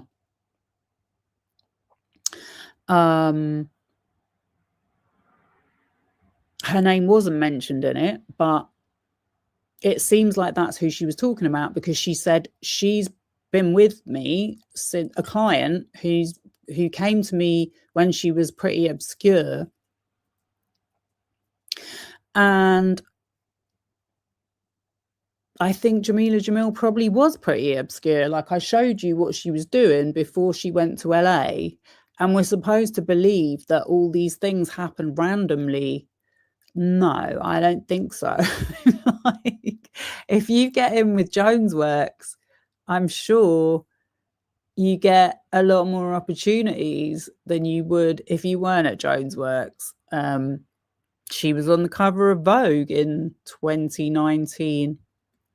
But yeah, the smear article in Business Insider, which they coordinated, was so, Stephanie Jones believes, and I think she could probably be right, the clients she had would want to leave her and go to Jennifer Abel's new company, or at least have an excuse to leave her, and staff as well. They were trying to poach her staff. So yeah, she's showing these messages And she's saying, look, she's sending her a heart face emoji on her outfit. And then she's saying, this is fire. That's her. She's replying to her stories with nice things. And I think she might even be on holiday while this is happening. Jennifer Abel says, stop it. It's unbelievable. And then Jameela Jamil says, you know what? She's just being so supportive right now. I'm leaving you for her.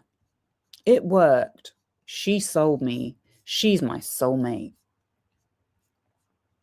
Yeah, because on the Justin Baldoni post as well, I don't know if I showed that or not, Stephanie Jones has liked every single one. Like, she's really good. I mean, it might be her assistant doing it, but still. It could be her, I don't know. But I mean, you know, she really puts the work in, whatever you might think of her. This is the business you've signed up for. This is the kind of service you want. You want your publicist liking and commenting on all your posts. She says, she's my best friend, the sister I never had, the mother I always wanted. Well, interesting she should say that, because she doesn't have a very good relationship with her mother. We're going to get on to her if there's time. Jennifer Abel says, I hate you. You and your AI tits. Jamil, who cares? I have Steph and she loves me. We don't need you, Jen. Warmest regards. I don't know what that means. Is that like they're taking the piss out of her saying warmest regards? Did you see Blake post that survivors link? Again, wait till you see what she's said today in her TikTok. Did you see Blake post that survivors link? Dead. Oh, yes. I'm so sick, so cold. Just some stats and a link. I'm thinking about Justin. I'm thinking about having Justin share it. Is that the winky face? Ha ha ha. No, keep him away from her. Keep him silent. Keep him in Sweden. Ha ha ha. I hate her so much. So much. I've never seen such a bizarre villain act before. She's over. Amazing. Another TikTok. 3 skulls. When you get to parody, it's over. So yeah, that, like I said, there was people doing parody sketches of her in a blonde wig. So yeah, that was that. That's why she's relevant to the case. It's not that anyone wanted to put her name out there. In fact, she's the one that's inserted herself into the drama, because she could have just not said anything, but she waded in. She waded in. So shall we play this TikTok? Let me see if there's any comments.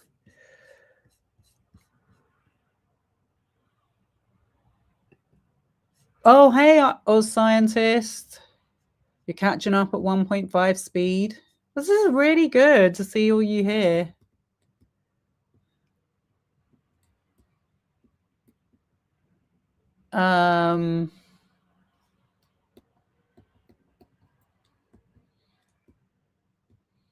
You've brought it up before, but why did the people working with Abel use similar language that comes up in Israel versus Hamas? Well, it's funny you should say that, but we're not going to get... This is meant to be a light-hearted one tonight. But Scooter Braun, I've already said this, Scooter Braun and Melissa Nathan are involved with the ADL, the Anti-Defamation League, as is Justin Baldoni. I only found that out recently, but he was a host at one of their fundraiser dinners where they raised £1 million, and he said how his TV show aligned with their values. So that could be why. That could well be why.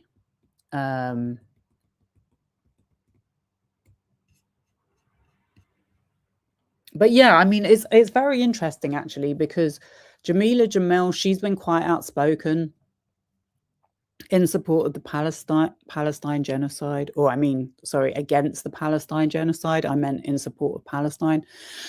But her working with that guy who I showed at the beginning, I think he's got a lot of very dodgy connections going on with his social media that she might want to check out. But why they call their publicist mummy, I mean, the mind boggles when it comes to justice.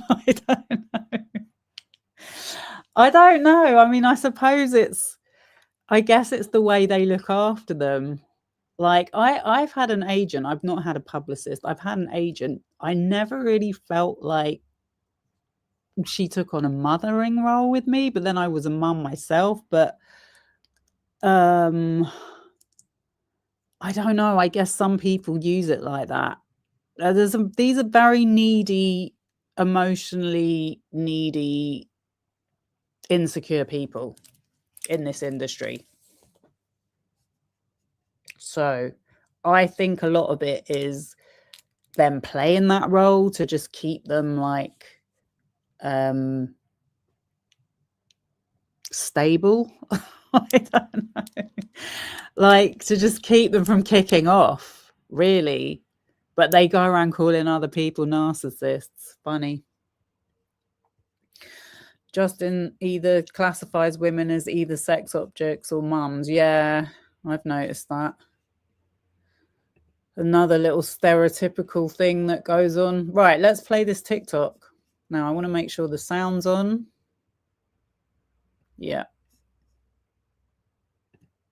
I took a lot of anti-anxiety pills yesterday because, of course, I did, and I was getting a little bit loosey-goosey online, and I thought, okay, I need to stop, I need to go away, I need to sleep. So I'm sorry I didn't answer your questions yesterday, but I was not fit. I was not in a fit state to speak clearly. I have now slept and processed it, and now I'm ready to say some things, mostly to clarify timing, because timing is key for context, and I think it's really weird that my private text messages from 18 months ago have suddenly been released now, and my name has been deliberately unredacted to cause as much trouble as possible.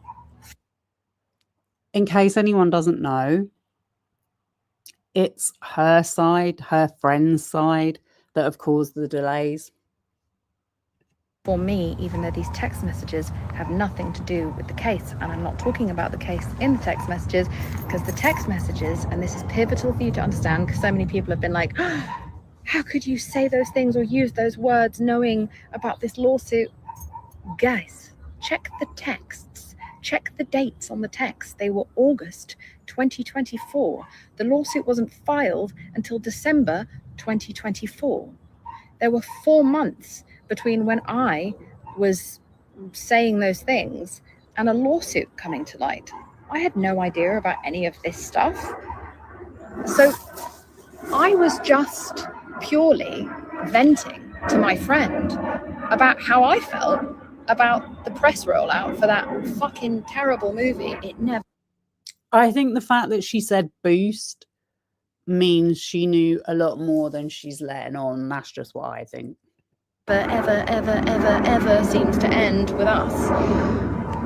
I didn't like the way that the press was being handled. I grew up with domestic violence in my home. I was a victim of domestic violence in my 20s. Maybe. Okay.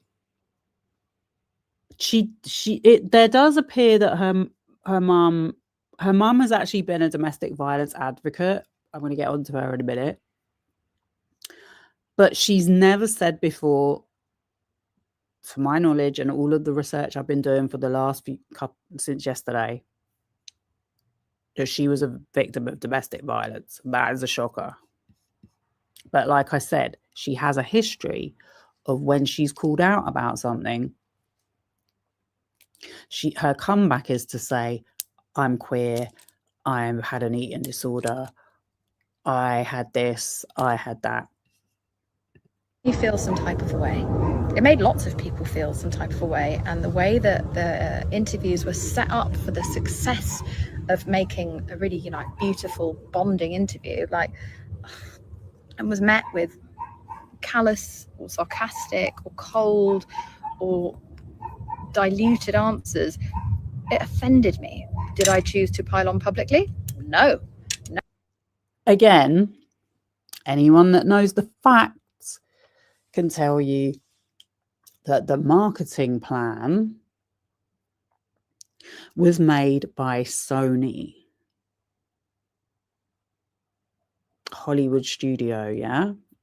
They were told, we don't want to focus on the dark side of domestic violence. This is a story of a woman being uplifted and rebuilding her life.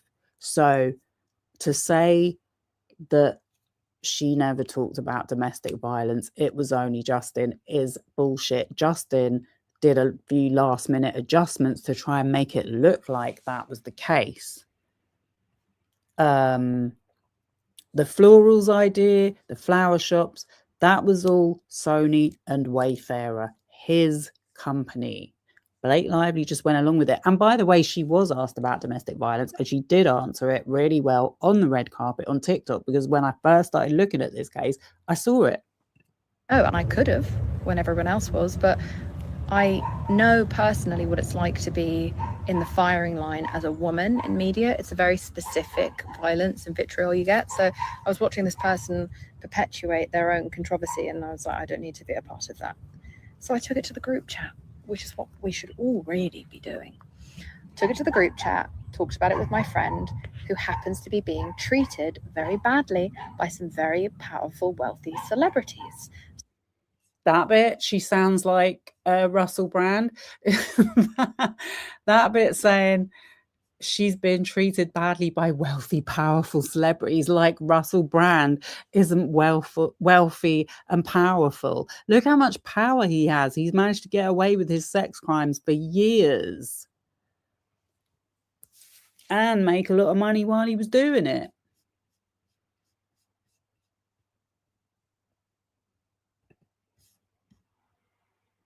Some of whom are involved. And I don't know about you, but when it's my girlfriend being upset by anyone, I don't care what's going on or who did what or who's to blame, I see red. I am 10 toes down, balls to the fucking wall. I will ride at dawn for my girlfriends, and they will do the same for me. And we bitch and gossip and affirm and support one another. We're just present for each other, and it's a joyous part of womanhood that I hope you all have. Maybe you don't, maybe you're all saints, but I hope you have that somewhere with someone, because it's so fun, and it's a victimless crime because no one's ever supposed to see those text messages. Me calling her a suicide bomber is just a reference to me watching someone use their own terrible answers in interviews to blow up. If it was a victimless crime, there wouldn't be a victim, though. That's the thing. Like, you say, it's just me chatting to my friend, it doesn't mean anything, da da da da. But your whole brand is calling out people that didn't say anything about Karl Lagerfeld, that didn't say anything about this, that didn't say anything about that. So I don't really feel like what she's saying there is accurate. Their own career or their own project. I found that both funny and very agitating, and I'm just kidding around in private text messages. I would never have put that out there for the world, not because I'm ashamed, but because I don't want to cause harm or trouble for that person. I don't want to make anyone feel bad. I just want to be able to express that to my friend. That's healthy. That's normal. So that's just the context I want you to have, is that those things specifically were said 4 months before a lawsuit even existed. And I just want you to be very clear about that. The fact that I've been dragged into this feels incredibly sinister. The fact that my name was unredacted, all of it just felt very targeted and very weird, and an attempt. Like I just said, I think the judge was like, we're unsealing everything because it was taking so long. Like, I'm not sure the reason why all of these documents came out unsealed all on that particular day, but in Stephanie Jones's complaint, she's actually protected Jamil's identity, which is why we didn't know it was her. We were just guessing. We were like, is that who she's talking about? Again, I go back to Jennifer Abel was the one that effed up by using her phone illegally. When I say illegally, she was in breach of her work agreement, her contract, and all the other stuff that's being alleged at her. So that's who she should be mad at. To throw me under the bus. And I know that's happened to several people now, and I find it very gross and upsetting. And I know you want to know, like, what do I think and feel now? I have a lot of requests asking me for my opinion and to speak on the matter. You know what I find very gross and upsetting? The fact that you don't give a shit that they covered up a woman's death. That's what I find more gross and upsetting than anything. The matter is constantly updating. We're constantly getting new information. This is an active suit. I tend to never speak during an active lawsuit or court case because A, you never know what's going to come out the next day that's going to blow up in your face, and B, it's inappropriate to participate when you have a giant platform the way that I kind of do. I have several million people who follow me, so I try to just be as careful as I can and not, get dragged into the lawsuit myself. So I'm going to wait to see how this all shakes out. I'm also, I don't really know that much about the case. I had to stop talking to my friend about it largely because she is now in the lawsuit. So we can't really talk. And then I have cursory glances of what you talk about, and you're great, and I find your parodies and stuff very funny about both of them. I don't know. I didn't know there's been any parodies of Justin Baldoni. I must have missed them. The ins and outs of the case, I'm sorry to say, but there's been bigger shit going on. I care more about what's happening in Palestine and Sudan and Congo. And again, if you don't know anything about the case, why don't you look into it? Why don't you understand how dark and deep it is? These people literally work with pro-Israel organizations that protect predators. Steve Sarowitz, the owner of Wayfarer, Justin Baldoni's partner, his rich, powerful partner, was in contact with that David Keyes guy. He's a pro-Israel lobbyist. The guy was trying to make the video they did, the interview they did with Sage Steele. It wasn't an interview, sorry, it was just a bit of content, go viral to hit that sector. Jameela, I beg you, go do some research.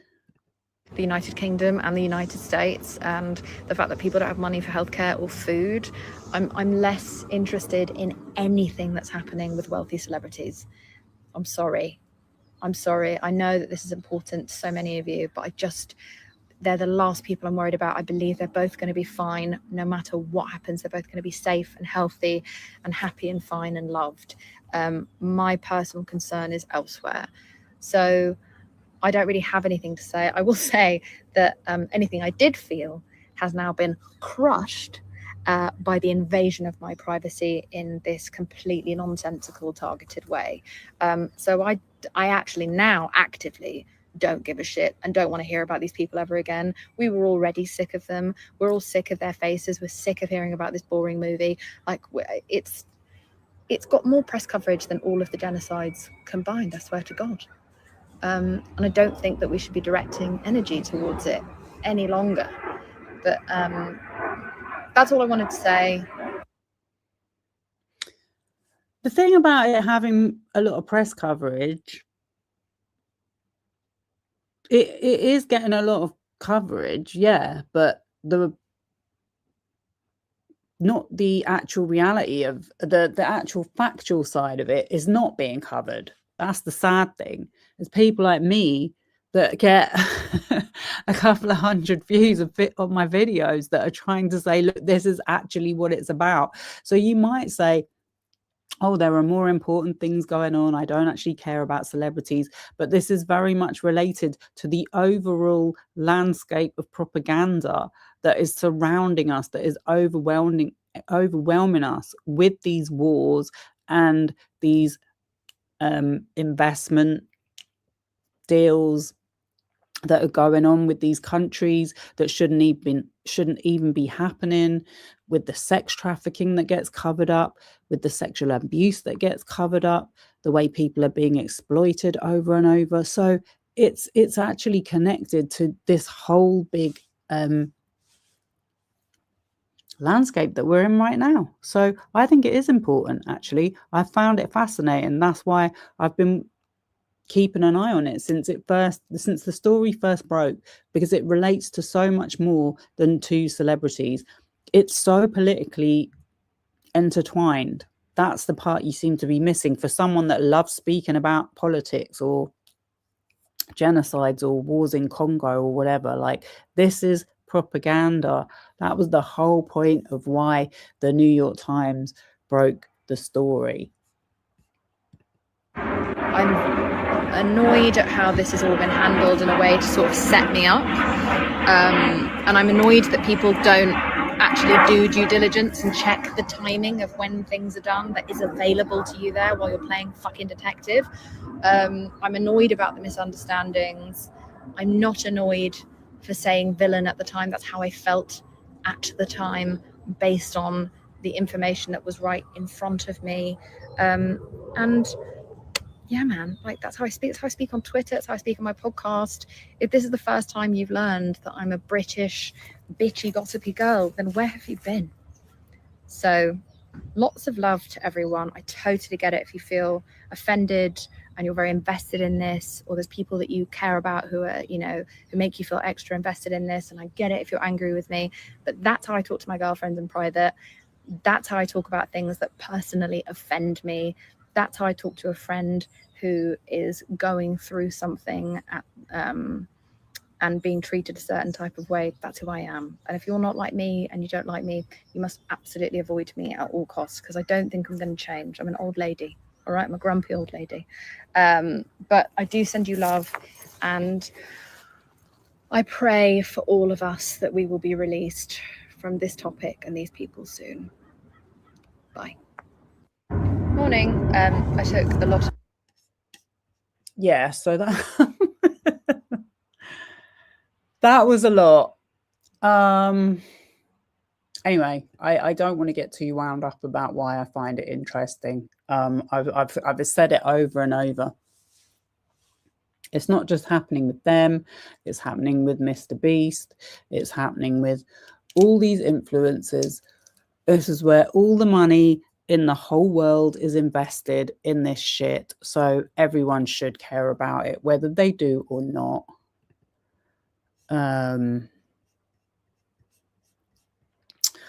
Okay, should we watch this? This is this journalist, Tracy Morrissey. So she did an expose of Jamil. An expose. She said it wasn't an expose.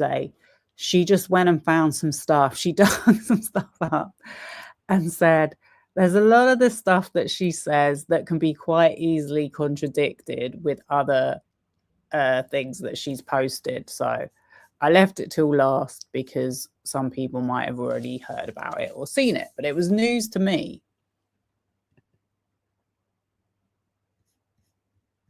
Oh, I have no volume. Okay. Where's the volume? No. Pause.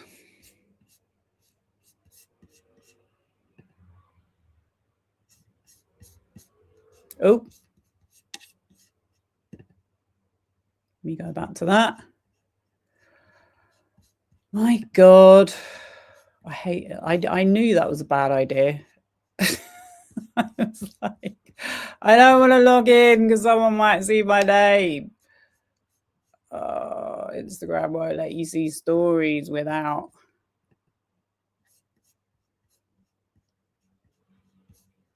But why was there no volume? Oh, maybe because there isn't volume. It's, oh, yeah, there's no volume. Duh. Sorry, I'm being really stupid. Okay. It's a silent story and I'm waiting for volume. Right. Let me go back to it. Let me go back to it.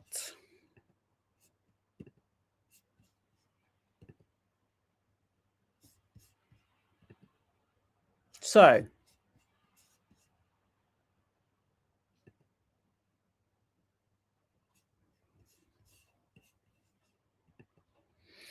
these are the things she's spoken out about. Surviving cancer twice.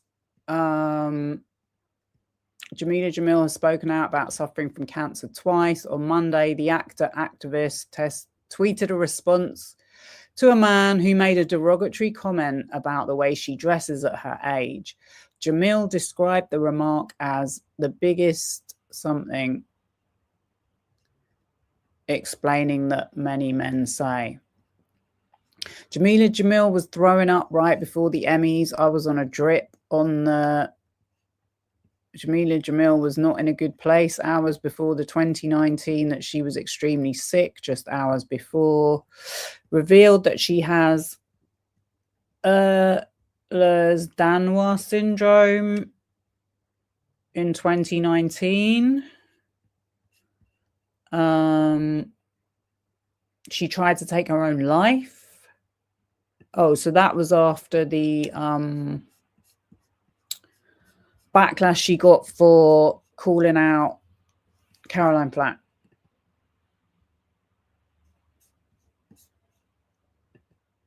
These clips are from a 2015 interview she gave to The Mirror. I was born partially deaf and suffered from labyrinthitis. So I read this article earlier which was syndicated to the whichever paper I read it from. It was the Scottish Echo or something. So yeah, that was a sponsored post by Holland and Barrett. We now know. I was also born with a severe shellfish and peanut allergy, so spent even more time in hospital, as my windpipe used to have allergic reactions and swell up. I'd catch every bug going, my immune system, Then she said about running into the car and breaking her back.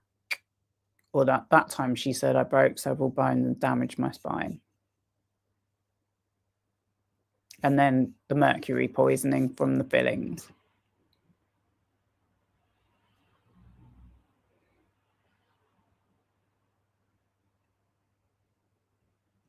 So she's saying 4 years later, after she first said about the breast cancer scare, it's turned into Jameela Jamil speaks out about surviving cancer twice. Okay. On Monday, she tweeted a response to a man who made a derogatory comment about the way she dresses at her age. Jamil described the remark as the biggest nonsense, explaining that many men say, da, da, da, da.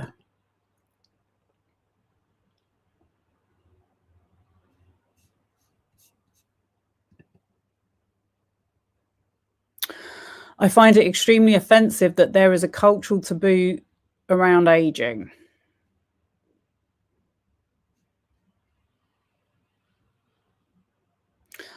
I would like to say that as someone who has been chronically ill my whole life and had cancer twice, I find it extremely offensive that there is a cultural taboo around aging. Those of us who fight for our lives and those who lost that fight young deserve more respect.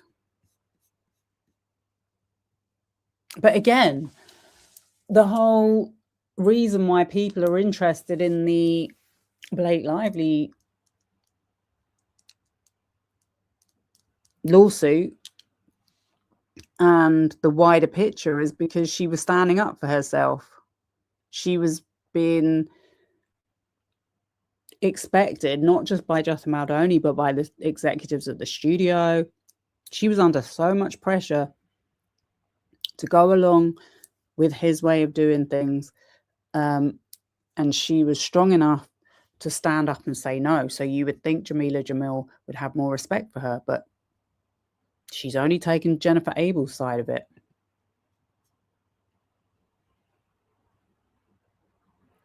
This is where she comes out. This is why I never officially came out as queer. I added a rainbow to my name when I felt ready a few years ago, as it's not easy within the South Asian community to be accepted, and I always answered honestly if ever straight up asked about it on Twitter. But I kept it low because I was scared of the pain of being accused of performative bandwagon jumping over something that caused me a lot of confusion, fear, and turmoil when I was a kid. I didn't come from a family with anyone openly out. It's also scary as an actor to openly admit your sexuality. Do you know why? Because of bullies.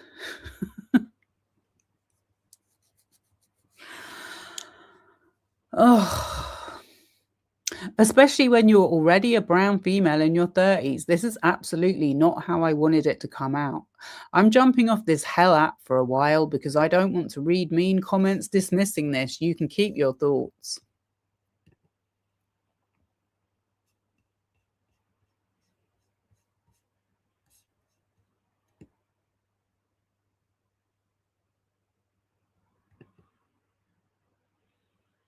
Yeah, we already went over this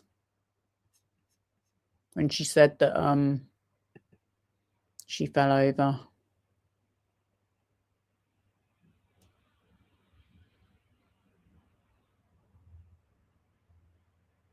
Oh. Got a concussion. There is? Oh, I love these sound effects. I knew it. Okay.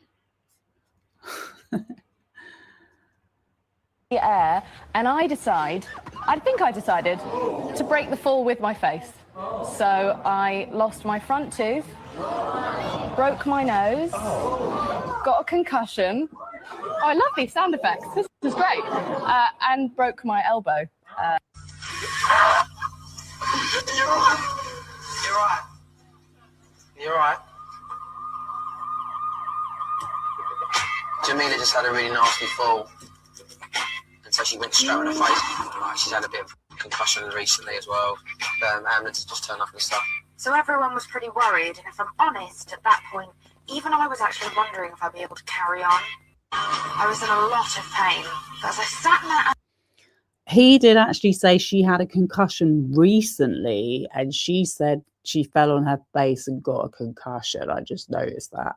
Ambulance, I just knew I couldn't give Ollie the satisfaction of winning. So I picked myself up, got back in the game, and in true showbiz style, we carried on.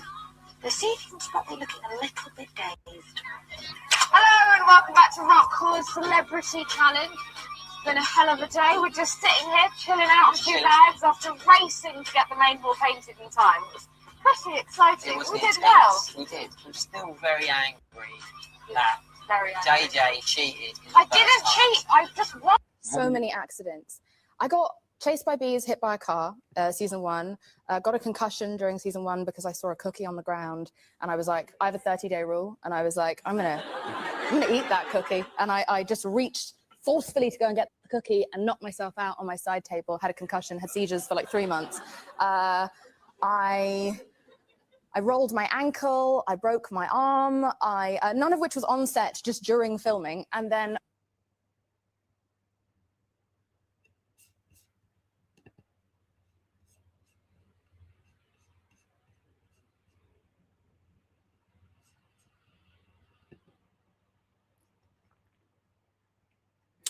Yeah, so she's saying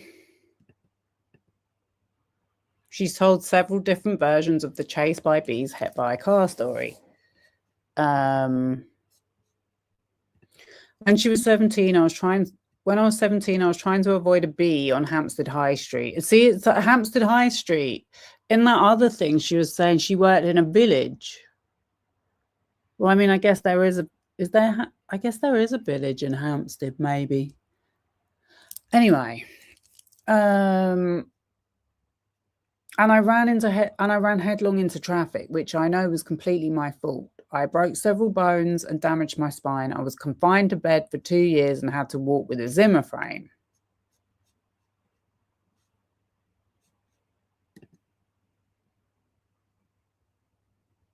And we have a picture of the Zimmer frame. In a 2019 interview with Cosmo, 2 years of being bedridden, Zimmer frame turned into 1 year of being bedridden and a wheelchair. I got hit by one car into another and basically destroyed my back. I was in bed for about a year and in a wheelchair for about 6 months after that. She definitely said 2 years bedridden in that other account in 2015. At that point, I had gained about 70 pounds on steroids, so I was too big for modelling. I also developed a sense of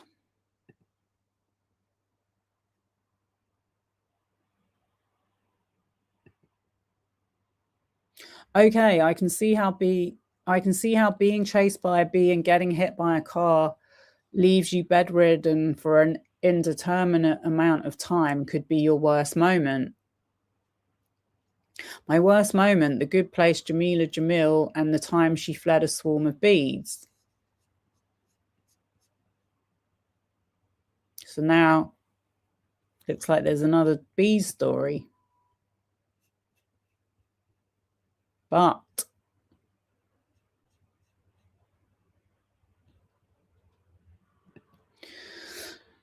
the story has now morphed from being chased by a single bee when she was 17 to being chased by a swarm of bees during season 1 of The Good Place.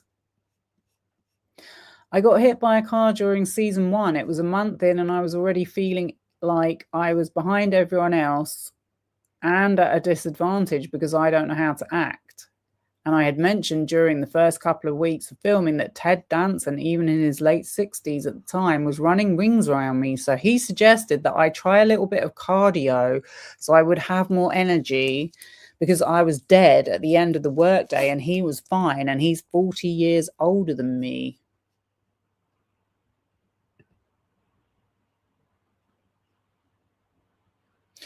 And suddenly this cloud of black just descends all around me like it's a complete darkness. And I realized that when I whipped my earphone out that it had startled a swarm of bees. Bees? I don't know, but I thought bees were practically extinct these days. So yeah, that must have been a rare sighting. I must have touched the branch slightly when I ran past it because I'm so tall and disturbed the beehive. I have read this, but I'm like, beehive in LA? I was so clearly not a threat to them, but they were just furious. And so I lost my cool and started running into moving traffic. I was terrified. I was fighting for my life and I just ran into the road. I thought, this is going to be it. I wasn't going to stand there and get stung. So I started running at speed as fast as I could into the street, and someone started slowing down as they saw me. They saw a woman running into the street with what looked like a perm of bees, but they still knocked me over. I went down and the bees came down all over me, so I got back up and ran again. They were trying to sting me, but at least I was covered in clothes.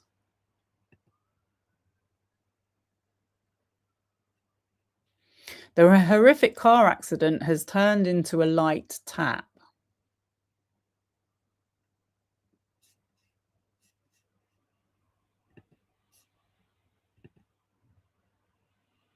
Suddenly, and so I lost my cool and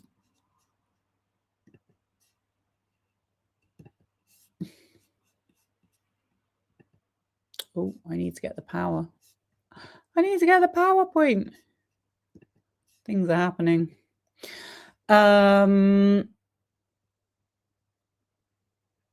my God. Sorry, guys. I'm trying to read. Right. This is going to be it. I wasn't going to stand there and get stung. So I started running at speed as fast as I could into the street, and someone started slowing down as they saw me. They saw a woman running into the street with what looked like a perm of bees, but they still knocked me over. So she's been run over again in LA, being chased by a swarm of bees.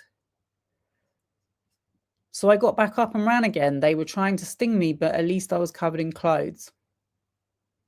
Got it.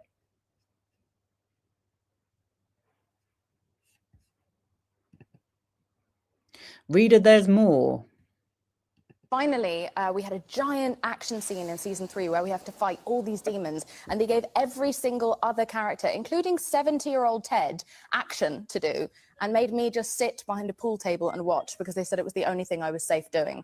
At the end of this 3-day shoot of me crouching behind a pool table, I pull a muscle in my arse while down there and remain the only member of the cast who sustained an injury. And they're all doing action, and Yeah, they're like you're just sitting? fighting with pool cues and everything. I did nothing But squat. and broke my ass. No, that's not good. Yeah. It was a very icy day in London, and I had like 20 steps outside my front door. And so I took the first step at the top and then slipped and flew into the air and didn't land until the very last step. And I landed right on my coccyx, which I heard snap. And so, yeah, that was how I broke my bum. I have to say, if you're wondering what that feels like, it's what I imagine being struck by lightning up your feels like. It's great. Oh, and so fun, because it takes 3 months to recover and you have to carry a little rubber ring around with you.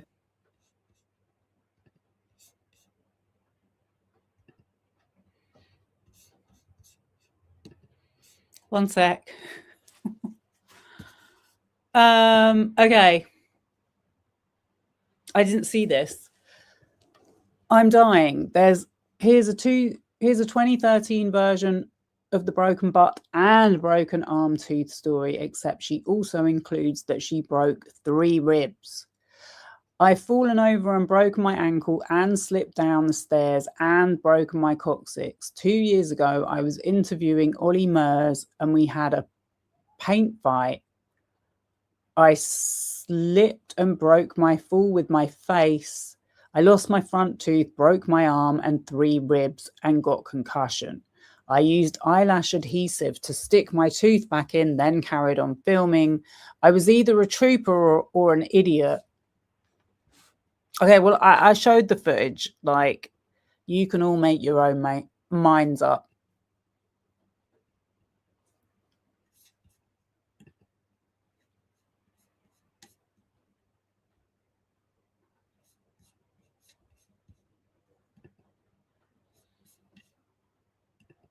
So we're always hearing about how Jameela Jamil started as a model. Big part of her origin story. I don't think I said as well. I can't remember now because I've been talking for a while. But she called out Victoria's Secret model. And I'm like, why do you pick on it? Again, she just picks on individuals. Like, the Victoria's Secret story is as deep and dark as it gets, but she literally picked on one model from Victoria's Secret.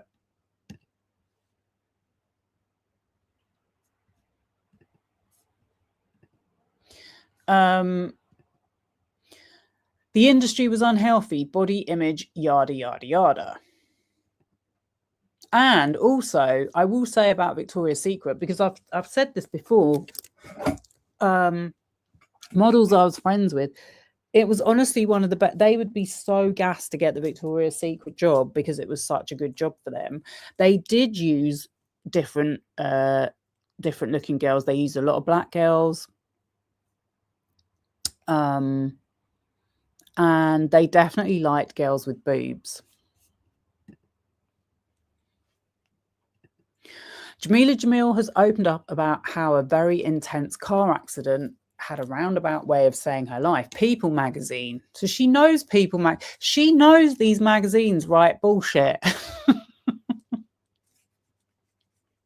She's in on it. Has opened up about how a very intense car accident had a roundabout way of saving her life. The Good Place actress, 33, was 17 at the time and embroiled in the modeling industry. She now speaks out against for promoting a life of disordered eating habits from a young age. I only modeled for a while and then I got hit by a car and ended up in a wheelchair, which probably actually saved my life, she told Cosmo. Otherwise, I would probably be still a model with an eating disorder.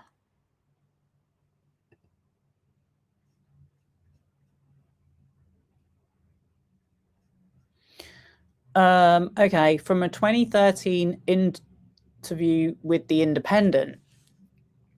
She admits to being partial to a short skirt, and her long legs clad in polka dot tights have helped support the idea she is a former model. It was more false PR. I'm telling you, I used to work in this industry. They would tell you to lie about your age. They would say, oh, is it all right if we say this? Like, it's all bullshit what you read in these magazines. And I'm talking about a time when there was some integrity compared to now. Now, the amount of investment in artificially engaging with the content they want you to see is out of control. That's what this is about. I was a model scout, she says. I was never a model, but they just dropped the scout. That job with London model agency Premier was one of many she took after her education was curtailed by injuries she sustained in a traffic accident at the age of 17. Previously a student at Queen's College, an independent school for girls in London's Harley Street.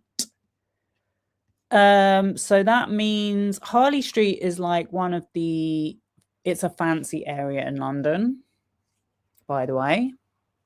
It's where all the plastic surgery clinics are. An independent school means that it's fee paying.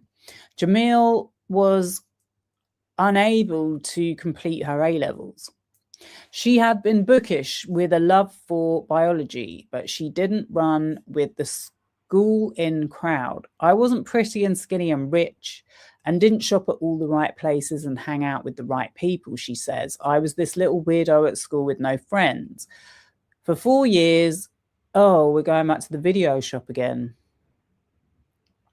For 4 years, she worked in a video shop because that was a job which the film director Quentin Tarantino had done. She has since, great role model there. She has since had the opportunity to interview Ricky Gervais and Rachel Weisz. I think Rachel Weisz is around the same age as her, maybe a bit older. 2 of her former customers, teaching foreign students English in a classroom on Oxford Street. See, that was the thing I saw earlier. I'm like, you say you didn't complete your education, but you managed to get a teaching job? That sounds very, I don't know, unbelievable.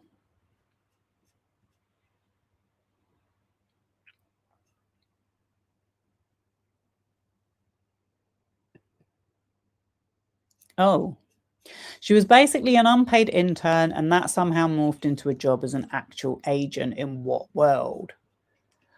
I worked in a video shop as a mystery shopper. Oh, as a mystery shopper. Stacked shelves for a while, did painting and decorating, and fell off a ladder twice. Why does everything have to be more than once? Then I was a model scout for Premier. Basically working free for a year. which led to me becoming a model agent. Huh? Premiere is like one of the top agencies. So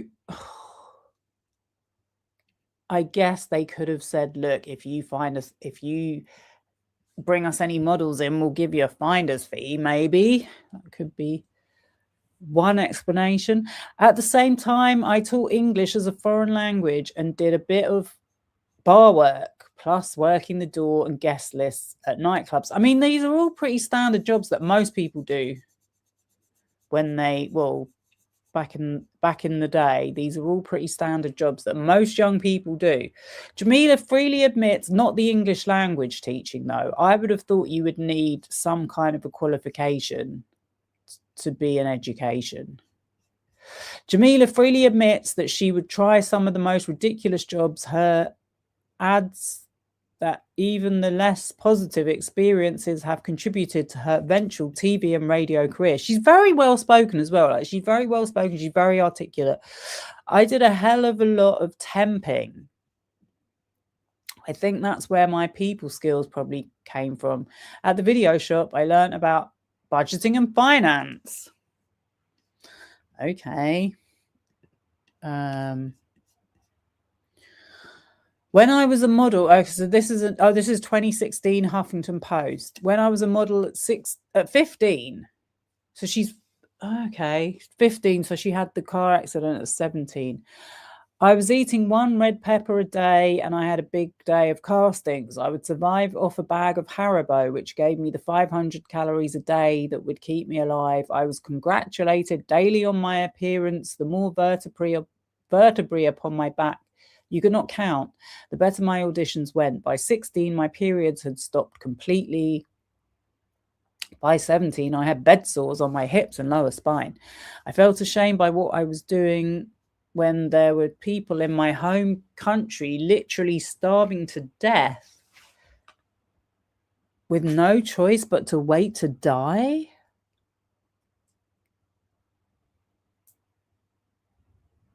I never did that again. For a while, I became a model scout and agent, thinking naively I could change the industry from the inside, and even kicked off the famous size 0 debate. You kicked off the famous size 0 debate? I must have missed that.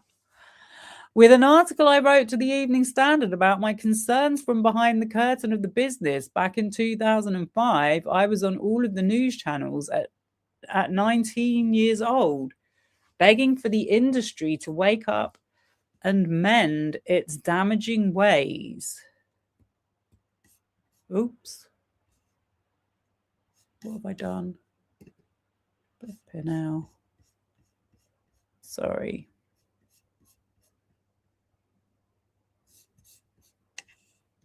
It's playing up.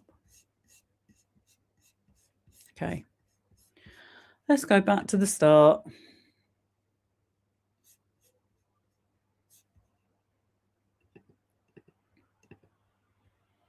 I don't think the laptop likes that I'm on Instagram. And Yeah, it was great. The cookie.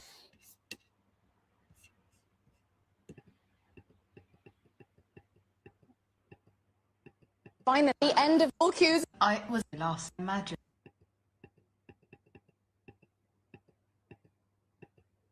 Okay, this woman really did do a deep dive.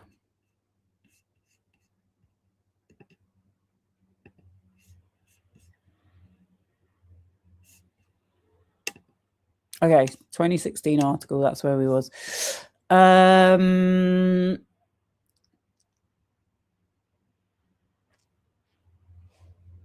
I wrote to the Evening Standard about my concerns from behind the curtain of the business back in 2005. I was on all the news channels at 19 years old, begging for the industry to wake up and mend its damaging ways. Something, and promises made by the BFC government and chin stroking. Okay, I do not remember any of that, but I'll tell you, this really reminds me of her mum. This is kind of a similar life journey her mum has taken. Yeah, so she said in 2013, I was never a model.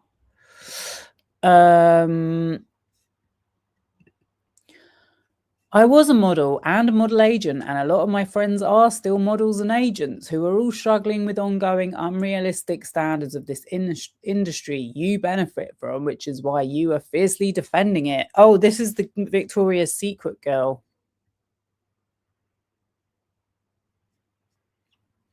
And asking me not to call out its devastating wrongs. Her name's Sarah Sampaio. So yeah, I know from experience that a lot of models are offended by people saying they have eating disorders when they don't, and drugs problems when they don't, because yeah, some people do, but not everyone. And really, that kind of shaming doesn't really move anything forward. I know for a while they started introducing like plus size models to the catwalk and stuff, but I don't think the fashion industry has really changed. I mean, the real problems are way deeper than what we see in the fashion industry. That's just the surface level of it.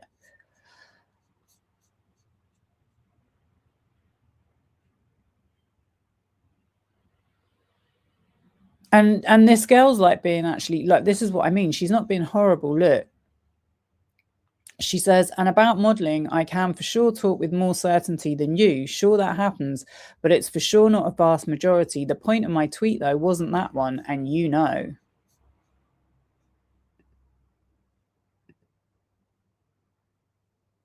Oh, okay. Her mum's Twitter, right. So I can indeed confirm that her mum's tweets exist on the internet still as an archive, as do the DMs from Piers Morgan. Let me just show you quickly. So there's a lot of tweeting this person, Obsessive Locust, who seems to have known Jameela at school. And then they were DMing someone. I don't know who that was. But yeah, I mean, obviously this is like anonymous DMs, so we don't really know. We can't 100% verify it. But yeah, her mum is definitely, this is on Twitter on that archive. It can be still found. So these are all the illnesses that her mum says that she has. Addison's disease, brain aneurysm, brain hemorrhage, Ehlers-Danlos syndrome, fibromyalgia, history of domestic violence, malaria, 19 ops. Does that mean 19 operations? Postpartum hemorrhages, PTSD, rheumatic fever, strokes, tinnitus, trigeminal neuralgia, typhoid, osteoporosis, osteoarthritis, vertigo, vitiligo. Even one of those would be pretty bad, but that's a hell of a list. Let me just see if I can find a bigger picture of her mum now that I've managed to, okay, there we go. Now that I've managed to figure out how to navigate that site. So that's her mum.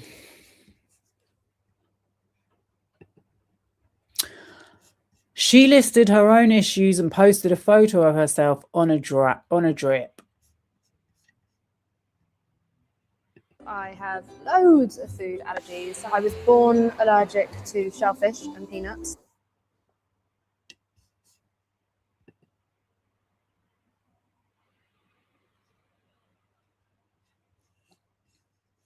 So yeah, she was busted there for literally buying peanut butter filled pretzel nuggets. But like I said, I think she was doing an ambassadorship for Holland and Barrett about allergies.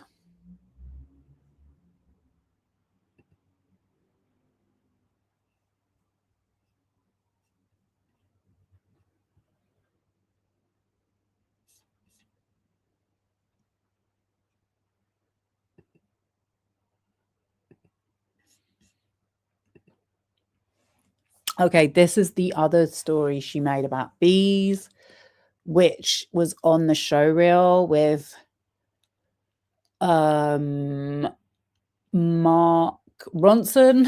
I forgot his name. So we saw the location with the bowl of fruit. We were doing an interview in this mansion in Hollywood Hills. It was open air and there was a massive feast that we'd laid out for Mark. It was kind of a bowl of fruit. Jamil told The Sun, this huge cloud started coming towards us and we couldn't work out what it was. It turned out to be the biggest swarm of killer bees that I've ever seen. They've descended on the buffet. We had literally just seconds to run into the house and get behind the glass. Jamil added that it was every man for himself as they raced away from the swarm. It was the most scared I've ever been. I didn't know what it was. And then suddenly I was like, oh my God, it's killer bees. Those are killer bees. Do they have killer bees in LA? In the Hollywood Hills? Does anyone know? I just ran. Food flew everywhere and I destroyed the whole set. It was terrifying. We were both there and we just ran for it. She said, neither of us tried to save each other. It was every man for himself. It was like 500 bees. It was horrible. I would never have left a man down, but we both turned into Usain Bolt then.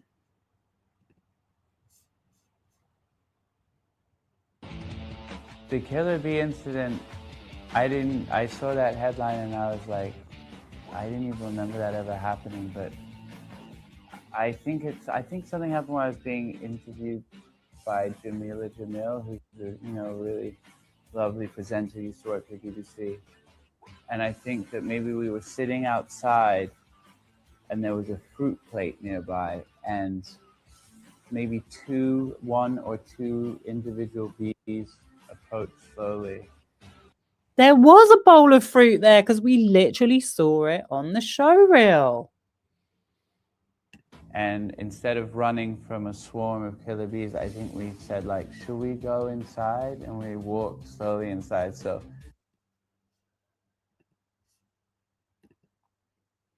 yeah, so when you put these stories all together, it's really, really hard to sort of believe that all of these things have happened. Belle Gibson, yeah, I was literally thinking about Belle Gibson.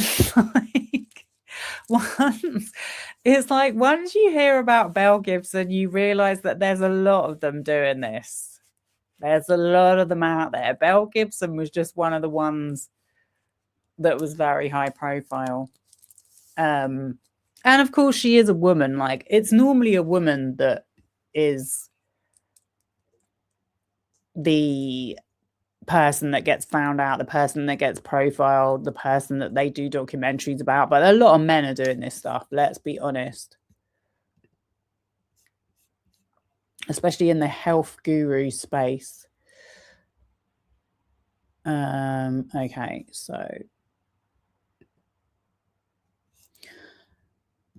so she tweeted, first I'm lying about my sexuality, now I'm being accused of Munchausen's. I can kind of see where that comes from, because I thought, I would have said she was more of a hypochondriac, but I think apparently I'm wrong about that. But I thought Munchausen's was more about something that you gave to your child, or that it was like more of something that mums did. Like Eminem's mum, I think, was said to have had Munchausen's.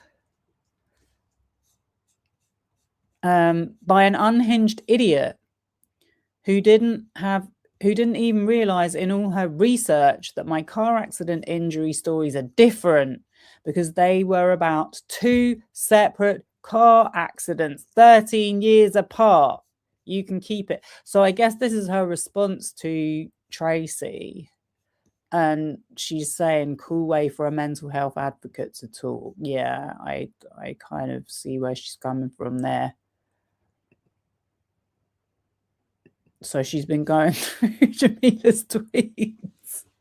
This might be why the tweets are all now deleted and you have to search for them on the archive. Yeah, so we saw that one.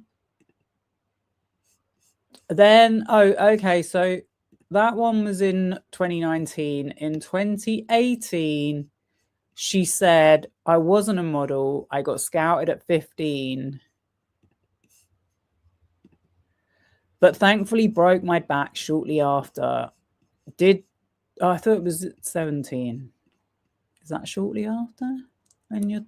That's 2 years. That's a long time when you're a teenager. Did do promo shoots as myself, like men do, to promote their shows and brand ambassador campaigns. Brand ambassador campaigns is modeling. Or she means like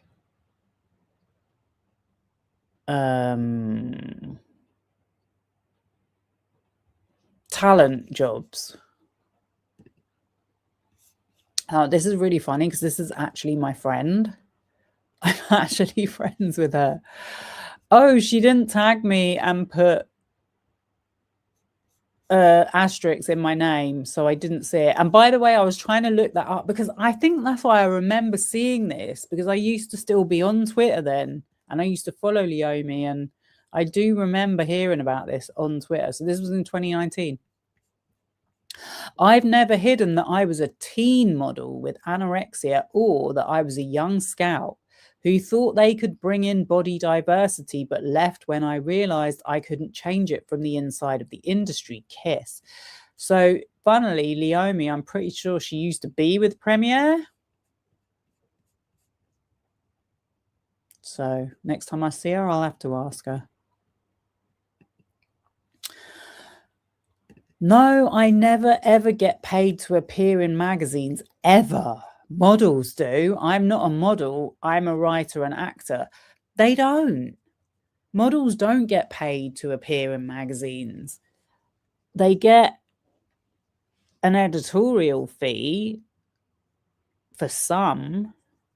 Like Condé Nast, I think, used to pay for an editorial fee. But fashion magazines are editorial. You don't get paid to be in them, whether you're the talent or the model. Some models even pay for their own transport. 28:15. Lol. Uber driver just asked me if I was a model. I laughed and said no. He then said yes. I suppose they are much more skinnier than you. I've had lots of tweets asking if I'm fasting. By this, I can only assume you think I'm Muslim or some sort of catwalk model. Neither, sorry. That's in 2012.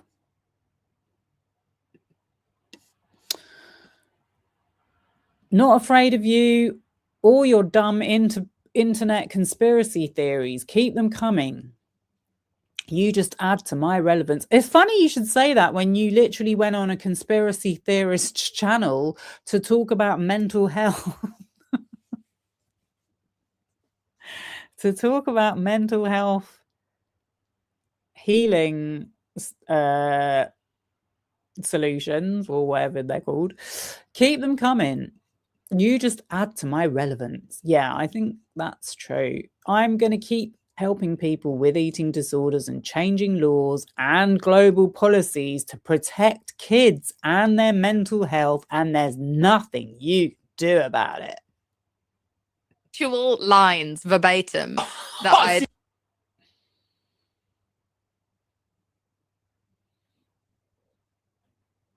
I don't know who's talking here. Let's just do that again. Actual lines verbatim that I. See, my ex, my last Watching thousands of people sing that back, by the way. Oh my god! Your angriest you're like, moments. You're like on the side of the stage, like that's not how I intended it. Unbelievable. If you could have dinner with 3 people, dead or alive, whom you've never met. I want Larry David to be there. 'Cause Oh, he's yeah. really great. Oh, so I think she was playing Dinner with 3 people, dead or alive, whom you've never met. I want Larry. Yeah, I think she's saying how many times she's tweeted about having a concussion. You see, my thing is, yeah, I'm really trying to give her the benefit of the doubt, but I'm just like, how comes we've never heard of her falling ill or being unable to finish her work commitment or being off sick? Because I just don't really remember that. Because I just, look, I have worked with disabled people, yeah. And I've got friends that have some of these kind of illnesses. And it really disrupts their life a lot. David to be there. 'Cause Oh, he's yeah. really great.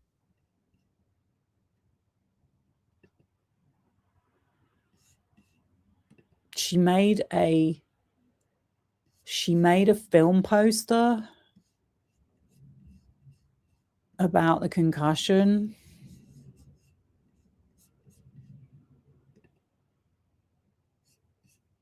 Is that a meme? Yeah. All of the DMs on multiple social media platforms will be revealed on a very special bonus. Oh, she's been DMing the person who made this Instagram story. On a very special bonus episode of Pot Psychology tomorrow, a Jameela Emergency. Swipe up to subscribe. I hope it's free.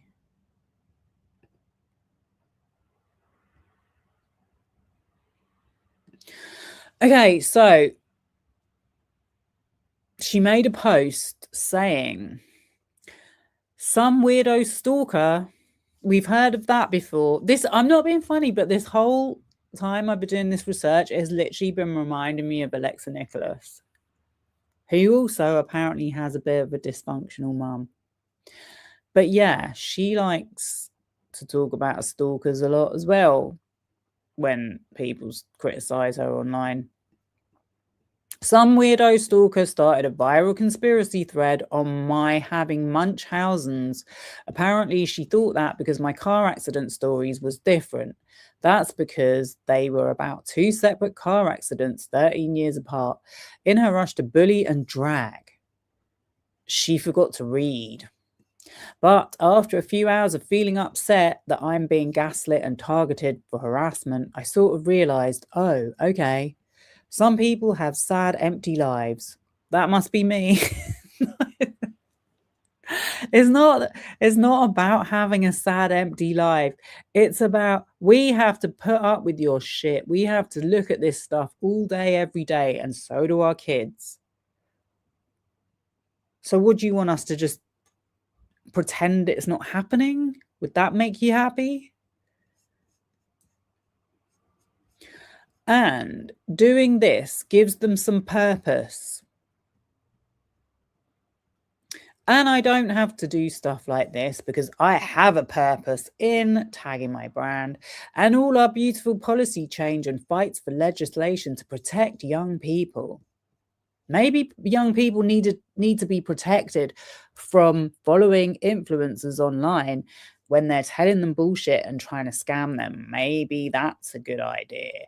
So now I think of all the accusations are hilarious, and I'm starting my own rumours. Write your best rumour about me below.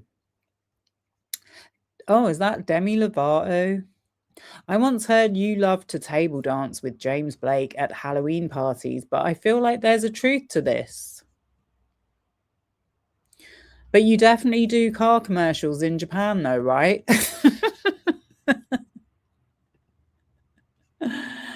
I have a friend who was a model from a young age, and that's exactly what she did. She, as a teenager, she was flown to Japan. She don't act like Jameela Jamil. But she did do a TV presenting course, actually, now that I think about it.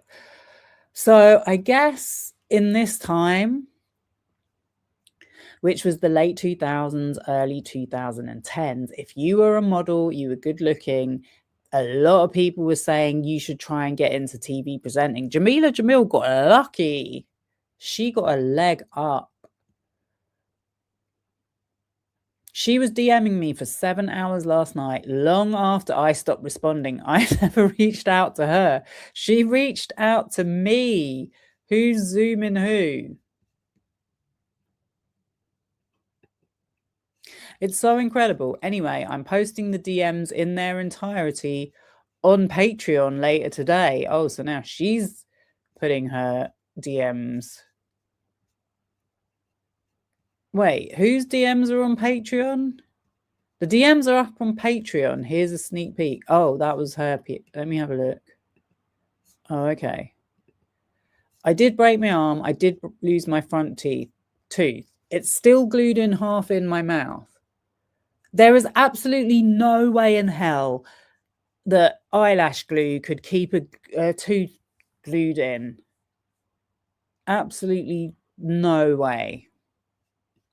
I never got it replaced. Even nail glue would not have lasted that long. Just about the one thing that might have lasted some time would have been nail acrylic, which I've actually done on my own teeth before during COVID when I had braces and I had to perform my own dental emergency, and that didn't even stay in my mouth on my tooth. So I do not believe her on that. There were 100 witnesses there. I wouldn't lie about something that happened in front of so many. It's not just that, babe. It's on YouTube. I look okay after because of adrenaline. I got mercury poisoning at 21 from silver fillings that were taken out wrong by a terrible crooked dentist. This ruined my stomach lining and gave me allergies for a decade. I'm only just getting old foods back. My car accident is real. I have no control over how journalists report what I tell them. Why the F would I? Blah, blah, blah. I mean, it is in a lot of articles, yeah, but then you have actually said it in interviews as well. The DMs are up on Patreon. Here's a sneak peek. This one in particular stuck out to me. Why didn't she get her tooth replaced? Why is it still just glued on? With eyelash glue, it's just not possible. Jameela Jamil attended an event wearing frozen peas just one day after oral surgery. That's show business, baby. Particularly because she said she had oral surgery in September. They couldn't fix it then. And she did the entire press conference with frozen peas on her face. Oh, okay. I was looking at that earlier and I was like, what? Jameela Jamil calls Tracy Egan Morrissey a stalker after Munchausen claims. Valentine's Day. Oh, so this was before COVID. So she went to the press. Or maybe she just wrote the article. I don't know. Jameela Jamil wants the world to know her side of the story following the claims made against her. Bye. I can't read that. Tracy Egan Morrissey.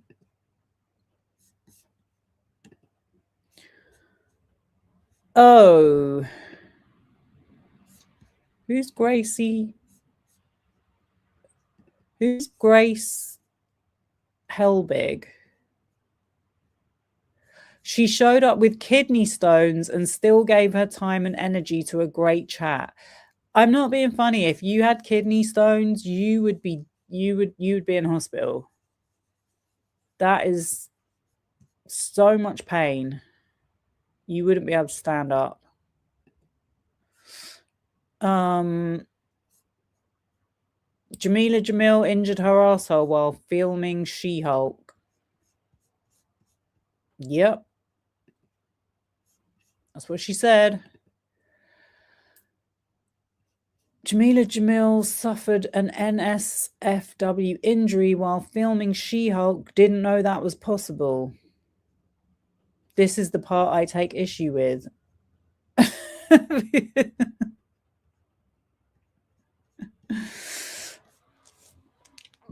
It's in People magazine. Oh, I did it all. I did it all. I was hurting in places that I really didn't know exist. Like, I didn't... you'll probably have to bleep this out, but I pulled a muscle in my... Oh, wow. Didn't know that was possible. Incredible. Yeah. It's like a special talent I didn't even know that people were capable of having. I just felt my publicist's heart stop beating.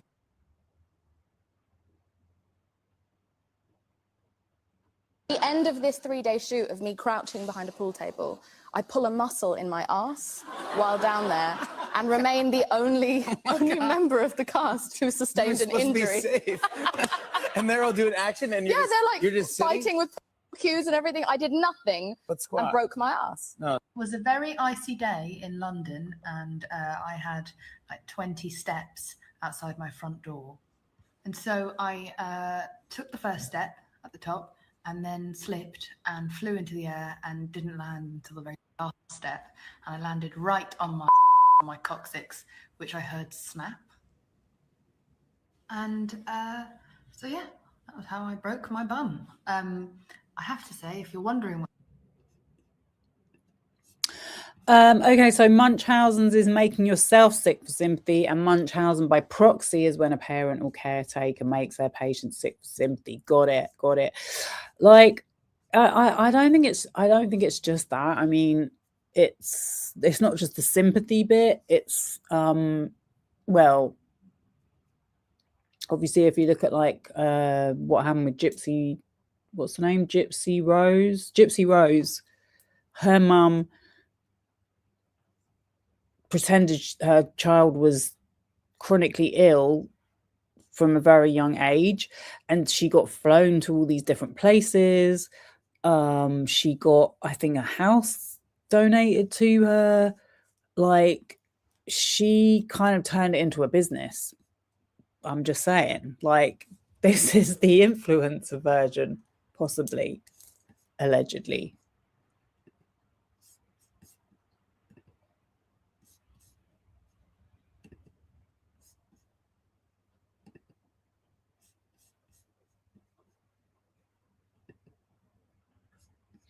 Okay, so that was the end of Tracy Morrissey's deep dive into Jameela Jamil. We can, before I finish, I think I've shown everything. Really want to get rid of that Instagram stories.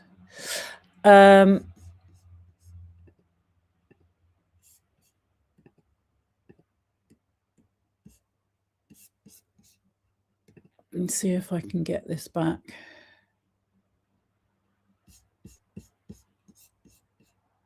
I have to do that. Okay. Right. So this was the archive. Let's just see. Those are all the illnesses. This is her mum tweeting some guy. She's like, Joshua, why are you still speaking about yourself in third person? Are you still completely unhinged? And the person's called Obsessive Locust. They said, Shireen, Joshua isn't the only person from Heathside who remembers Jameela and has reason to be angry and upset about the lies she has told Melissa, Jill, and Helen. No, the Heath side. I guess that's the school they went to. So Shireen, her mum's replying, Joshua, why are you still speaking about yourself in third person? Are you still completely unhinged? Out of those you named, Georgia, Natalie, Jessica, and Michael bullied Jameela senseless. Jessica broke Jameela's back on the Heath. So I'm guessing that's Hampstead Heath, with a log when she got the starring role in a school play. This is her mum tweeting on the on the internet in 2020. We always accuse others of what we are ourselves. Take a good look in the mirror. Oh, speak for yourself. Take a good look in the mirror, Joshua. If you can bear to, then take a good look at my gorgeous, beloved daughter and eat your heart out. You will never be worthy of touching her shoes. You realize you're talking about your memories of a 9-year-old child when you say in the closet? How many children are even thinking about their sexuality at that age? You are extremely creepy, dressing like a girl. Who are you to say what men and women should wear? Well, you were, Joshua. Remember being caught red-handed in a tutu and fairy wings by your teachers, doing a girlish dance behind the stage. Joshua, you are beyond creepy. And after the things you write on Twitter, I need a special word as yet not invented to describe you. Yeah, so that's enough of that. Oh, I know there was one more thing. One more thing I can leave you with before we go.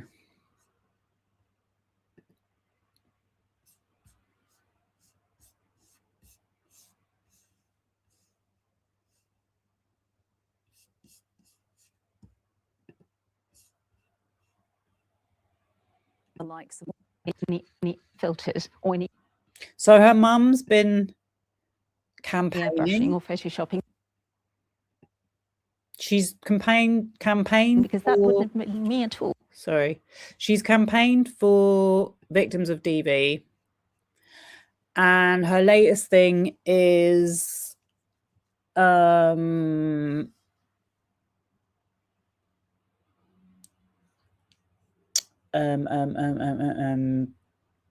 about airbrushing pictures, which, okay, let me just show it because it's been a long one. Any filters or any airbrushing or photoshopping because that wouldn't have been me at all. It would have been a lie. The whole thing would have been a lie. Is there a difference between professional airbrushing, the likes of which we see in adverts, and people online taking pictures of themselves using filters to perhaps just boost their confidence? Should we ban it all, or should we be more measured in our approach? Well, you see, Jameela has her own views. I'm her mother, but my views on, I'm older, and so I'm much more tolerant. And I believe that everybody should be allowed to do whatever they want. If they wish to, if it makes them feel better, then go ahead, Photoshop. If it makes you feel better, go ahead and have plastic surgery or not. I personally think that it's harmful, and it's putting out a harmful message, because then you wake up, you look at yourself in the mirror, and you're not like that. You become dissatisfied. That leads to plastic surgery. That leads to, feeling dissatisfaction with yourself. And we are already so critical of ourselves, and particularly domestic violence victims are, their faces have been battered, their faces have been bashed in. And if one woman can look up Shireen's law after this, and feel that she can go out again and just face people with her scars and her lined face, because it's women of my generation who actually didn't have the guts to speak up. I didn't have the guts to speak up. It was 20 years after the event that I could even tell someone what had happened to me. And so extremely brave to coming out and talking about this Thank now, you and so a very much. Strong message there. Thank you very much for joining me. Thank you so much Thank for having me, Nina. Not at all. Thank you. Take care. Any filters or any airbrushing or photoshopping, because that wouldn't have been me. Oh, I just realized I could have made the screen bigger. Let me just Okay, I think we're done. I think we're done. Is there anything else I can say about Jameela Jamil? Her mother is the picture of Grace. You're telling me that's not the Queen's English she's typing. I don't know what to say about her mum, honestly. I really don't. Obviously they're not very close anymore, so I guess it's a dysfunctional mum-daughter relationship, and I feel bad for them for that. But anyway, I think that's my deep dive into Jameela. I think I've mentioned everything. One thing I did forget to show, actually, at the beginning, I meant to show it, was another alleged predator that she's collaborated with is what's his name? Charlemagne the God. There we go. She appeared on Charlemagne the God's podcast interview series Emerging Hollywood in 2019. So I'll leave you with that.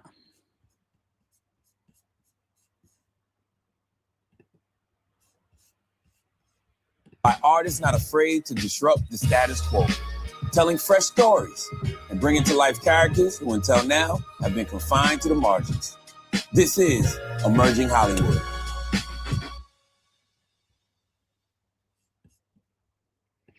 Yeah, so I think she's definitely shown us which side of her bread the butter is spread on. Did I see the podcast Jameela had with Justin? Oh, what?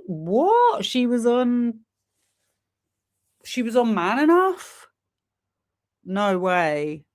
I mean, I've seen she does a lot of stuff about I've seen she's talked about toxic masculinity, and she's like, oh, we shouldn't be blaming men, and you know, she's definitely leaning into it. So I think there's a lot more going on than she probably wants to acknowledge. But you know, I'm not really a fan of watching any of these podcasts, so just the fact that she's collaborated with them is enough. Her podcast, because she has quite a few. Okay, let me have a look. I'm not surprised though, because they definitely speak a very similar language. The thing is, if you put anything in about her right now, it's all about what she said in the last 2 days. It's gone to the top of the search engines, so it might not show up in the it might not have showed up in the search results. Oh, busted. Okay. Very good spot. And they're probably going to worry about them.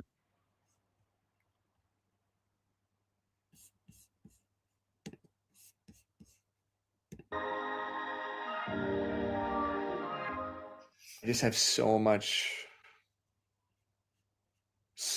compassion and empathy for what it feels like to be a young boy. And What does it feel like to be a young boy? it feels terrifyingly lonely. You don't feel like there's a safe space anywhere. Do we want to watch this or not? And then you don't feel that you're a safe space. You seek your questions out on the internet. You teach yourself things from watching YouTube videos. And that's why we're calling you out, because none of you believe in any of this shit. You're just doing it as a scam. Play video games to connect with friends. You have all this attraction for other people, but you're terrified of saying the wrong thing or doing the wrong thing. You don't want to be toxic. You don't want to be problematic. And yet you have urges and drive and sexuality. You have anger and resentment, because let's be honest, doesn't matter how good of a family you come from, you have trauma in your life. 1 in 9 of you have been sexually molested. 1 in 9. And yet you probably didn't tell anybody about it, because if you did, it would have made you weak. Would have made you a girl. And if it happened from another guy, which it oftentimes does, we know the majority of molestations happen from family members or family friends, then you're gay. You can't tell anybody about it. Sorry. Then you're confused. And the worst thing you could ever be as a young boy is a girl or gay, because that's how we have been socialized to view masculinity. And what do you do? It's crazy, because he just says the same shit every time he opens his mouth. Like, I thought if we watched it together, it wouldn't be as unbearable, but I agree. It's the way they deliver it as well. It's like, I'm being really sincere. I'm really speaking from the heart. And all those people in the comments are going to go, I needed to hear this today. Thank you so much. He sounds like he's talking down to us, and he's so annoying. He is talking down to us. He is talking down to us. Honestly, that's what I keep saying.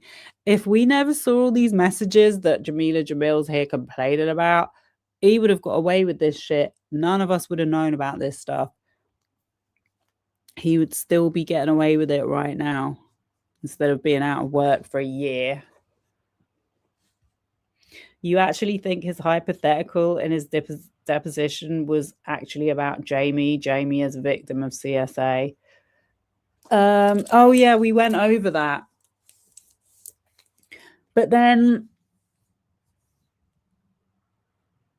Jamie has got his own stuff going on. Like, he also says he's done a lot of therapy and all of this stuff, but when I watched even a small bit of his content, it was very disturbing. I'm just going to say that. Do you want to watch? Should we watch some more? Go to? Who do you talk to? You're in a constant competition with every boy around. That's you. You don't have to be in a constant competition. Like, just don't be in a constant competition. Then you won't feel angry and resentful. Why are you in a constant competition with everyone? Make it make sense. Constantly performing.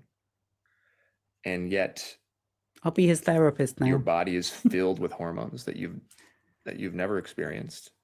And there's just old people around you telling you that you have to act a certain way, or making excuses for you, or saying things like boys will be boys. And we wonder why men are in such a bad place right now, and hurting so much, and why depression rates are higher than they've ever been, and suicide rates are higher than they've ever been, and we're seeing younger and younger boys and older men take their lives. It's a very, very sad and lonely experience, and yet we have to pretend like it's not, for our self-preservation. Because if we I've seen enough, honestly. I have literally seen enough of this shit. I'm sorry.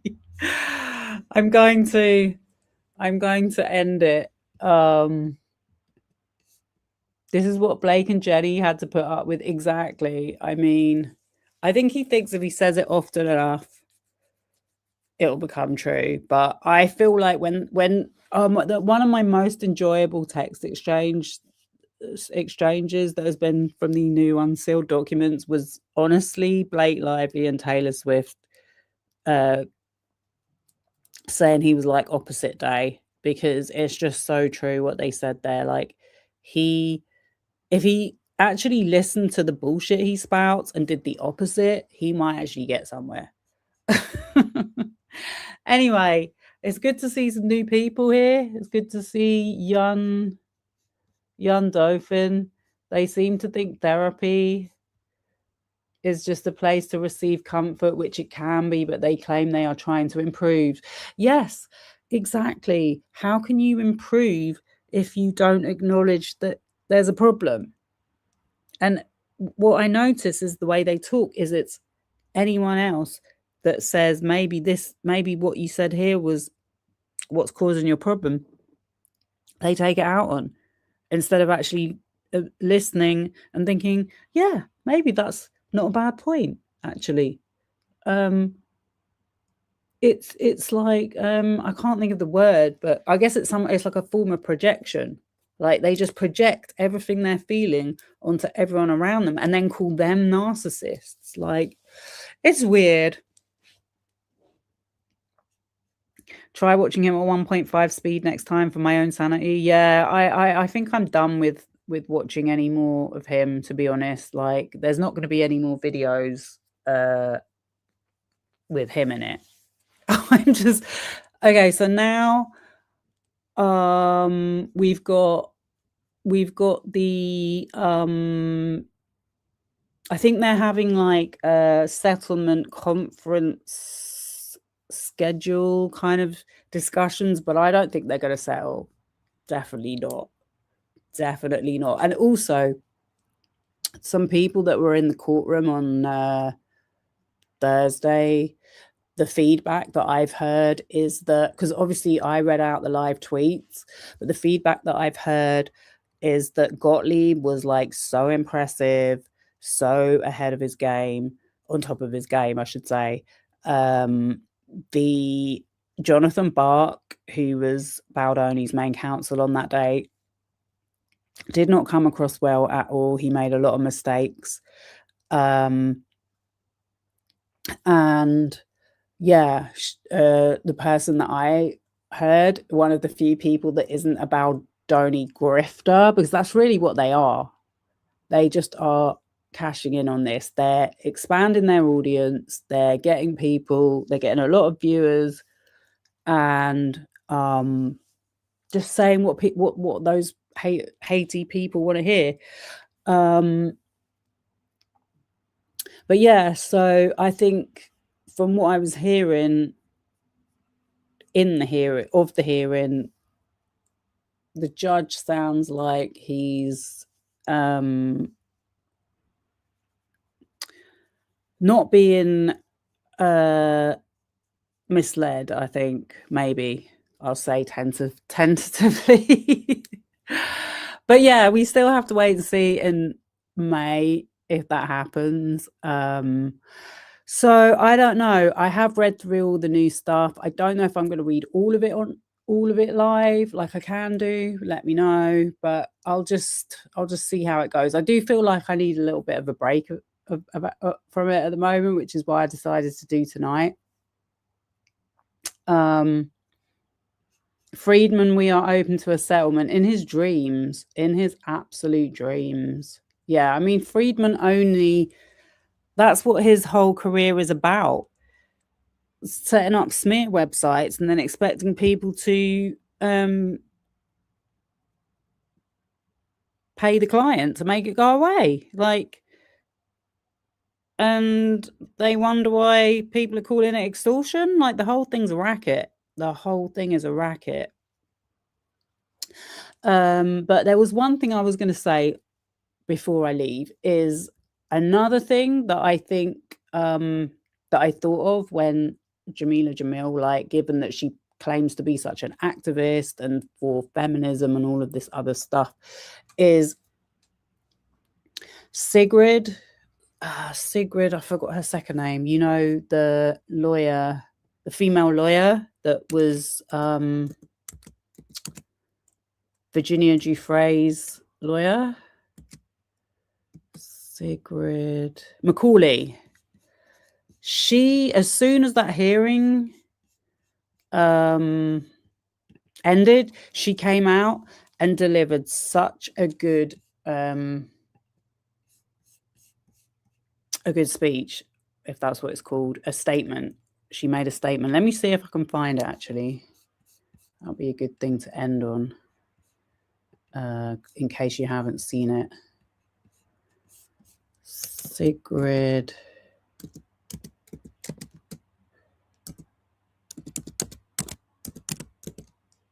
And someone needs to send this to Jameela Jamil and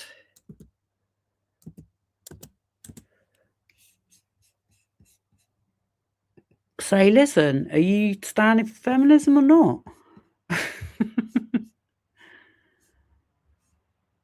Okay.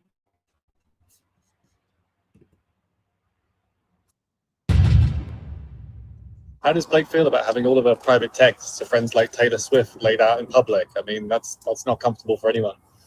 Blake has worked very hard to protect her friends, the acquaintances she had along the way. This case is not about those individuals. This case is about her performing her job in the workplace and being subject to sexual harassment. That's it. That's what this case is about. Does the client want this to go to trial, or is she willing to look at settlement options? Blake Lively wants this to go to trial. She really is in a position where she's got mountains of strong evidence. She feels very good about her claims, and she wants to send a message to all women that if you are wronged and harmed in the workplace, you can stand up for yourself. You can say that this is not right and should not continue. Yeah, so that's what you do. That's what you do when you're a real feminist activist. I'm just saying. All right, y'all. Thank you so much for all the comments. As always, really good ones still coming in. Friedman, we are open to settlement. I read that, didn't I? What else did I see? The freaks hanging outside the courtroom to cheer on Garofalo, bringing up heated rivalry. Oh, that was so weird. What was that even about? It went totally over my head because I was like, I didn't even know what it was. I just thought it was such a random thing to bring up. Okay. Yep, that's it. Justin is praying to every dead relative to make Blake settle, but it's not going to happen. No, it's not going to happen.